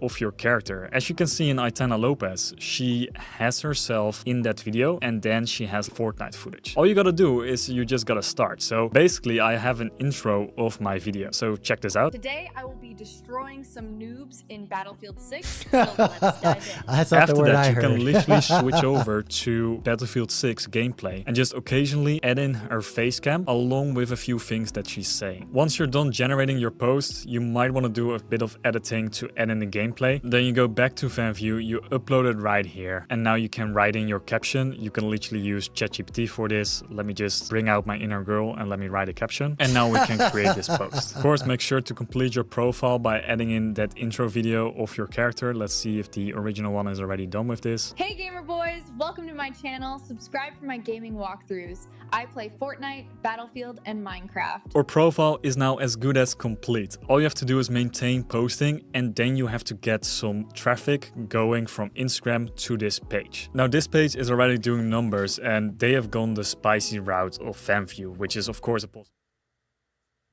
Sorry about that. I have a question for you all.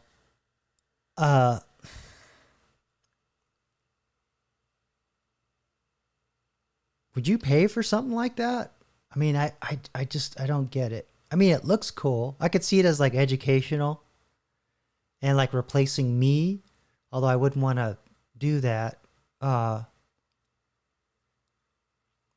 don't know. I maybe I'm just old and I don't get it. I don't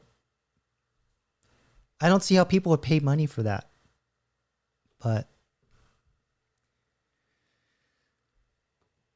here we are. There are a number of different ways of how you can monetize these type of videos. For example, Mia probably makes around $2,500 to $5K per sponsored post on her Instagram page. You can also do this with completely different type of content. For example, this UGC style ad that I've made using this character. You can even run Facebook ads, e-commerce, all of that would be possible with AI influencers. There's even this page right here, which is run by the government of Germany, and they have used this to get more tourism for their country. That's insane that the government is using an AI influencer for this. So if they're using it, then you should definitely be using it. All of this can be done inside of OpenArt. Yeah, don't go into the furnace. That's all I'm gonna say.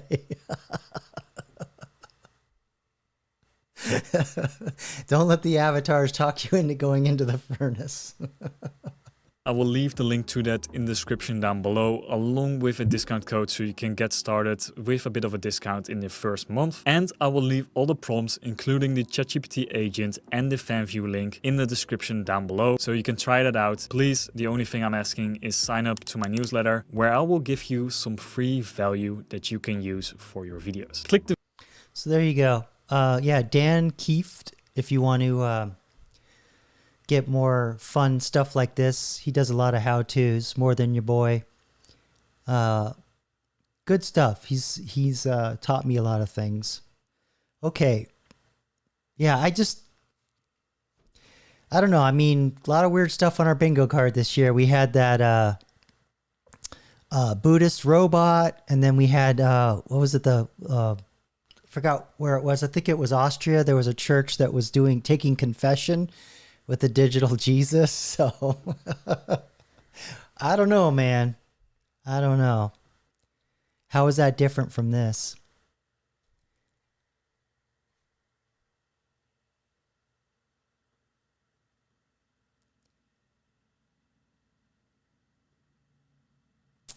Okay. Let's do a little cleanup here. Bear with me.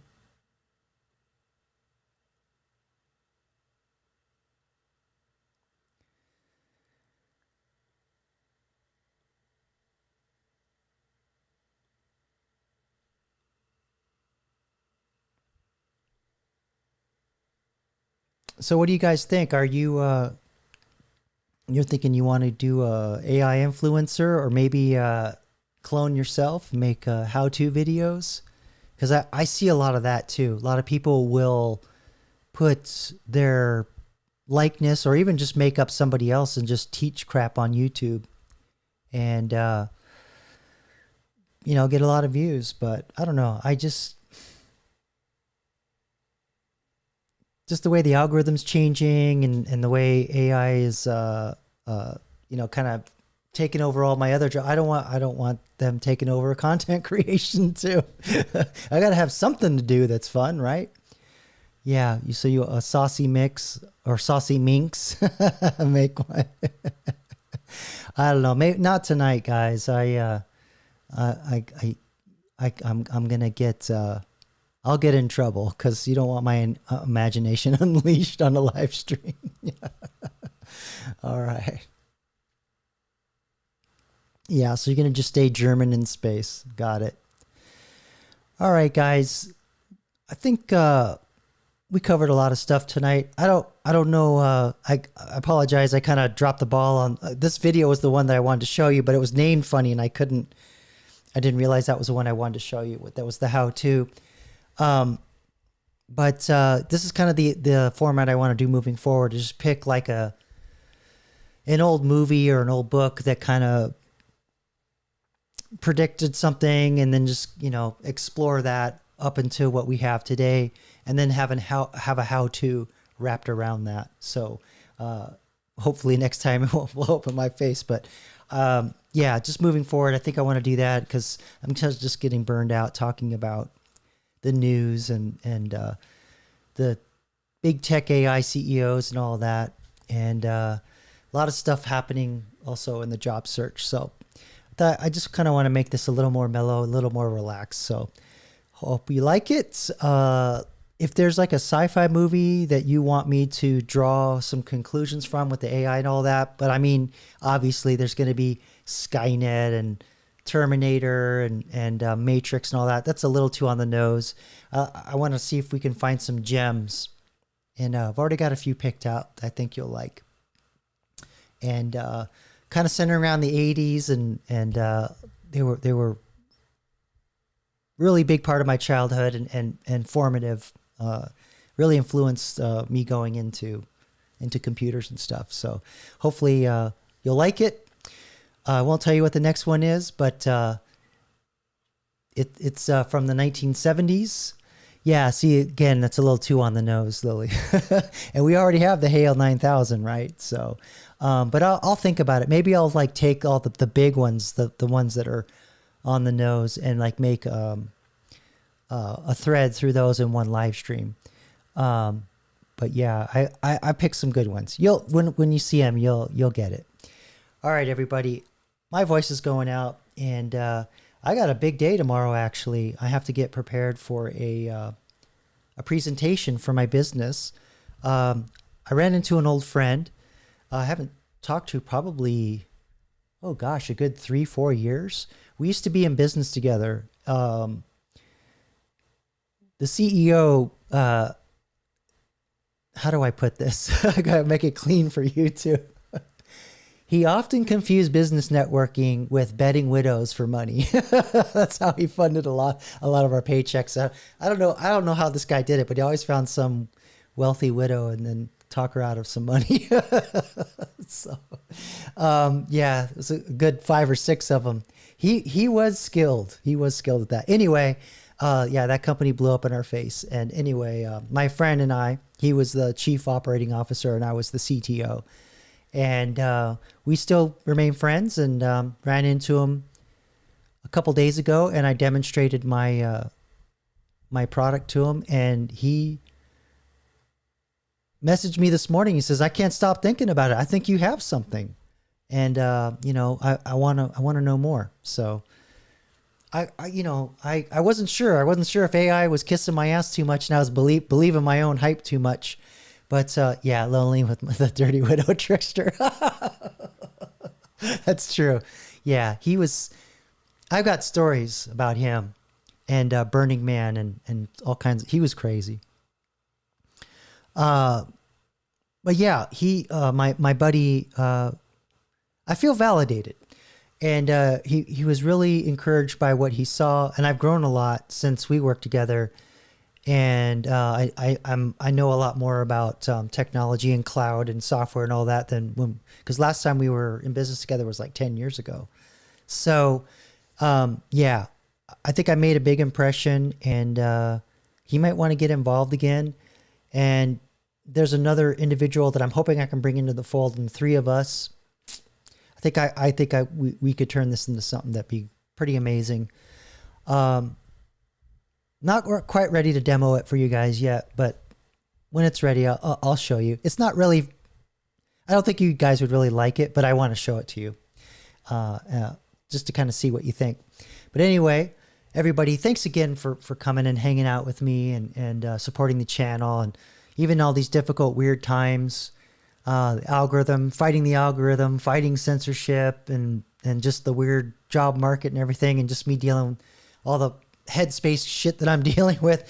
Just thanks for sticking with me and supporting. And I just look forward so much to hanging out with you guys Saturday nights and just shooting the breeze and talking tech and all that stuff. And you know, if there's anything, like I said, if there's anything you want me to cover specifically, please message me in the comments or any posts that I make.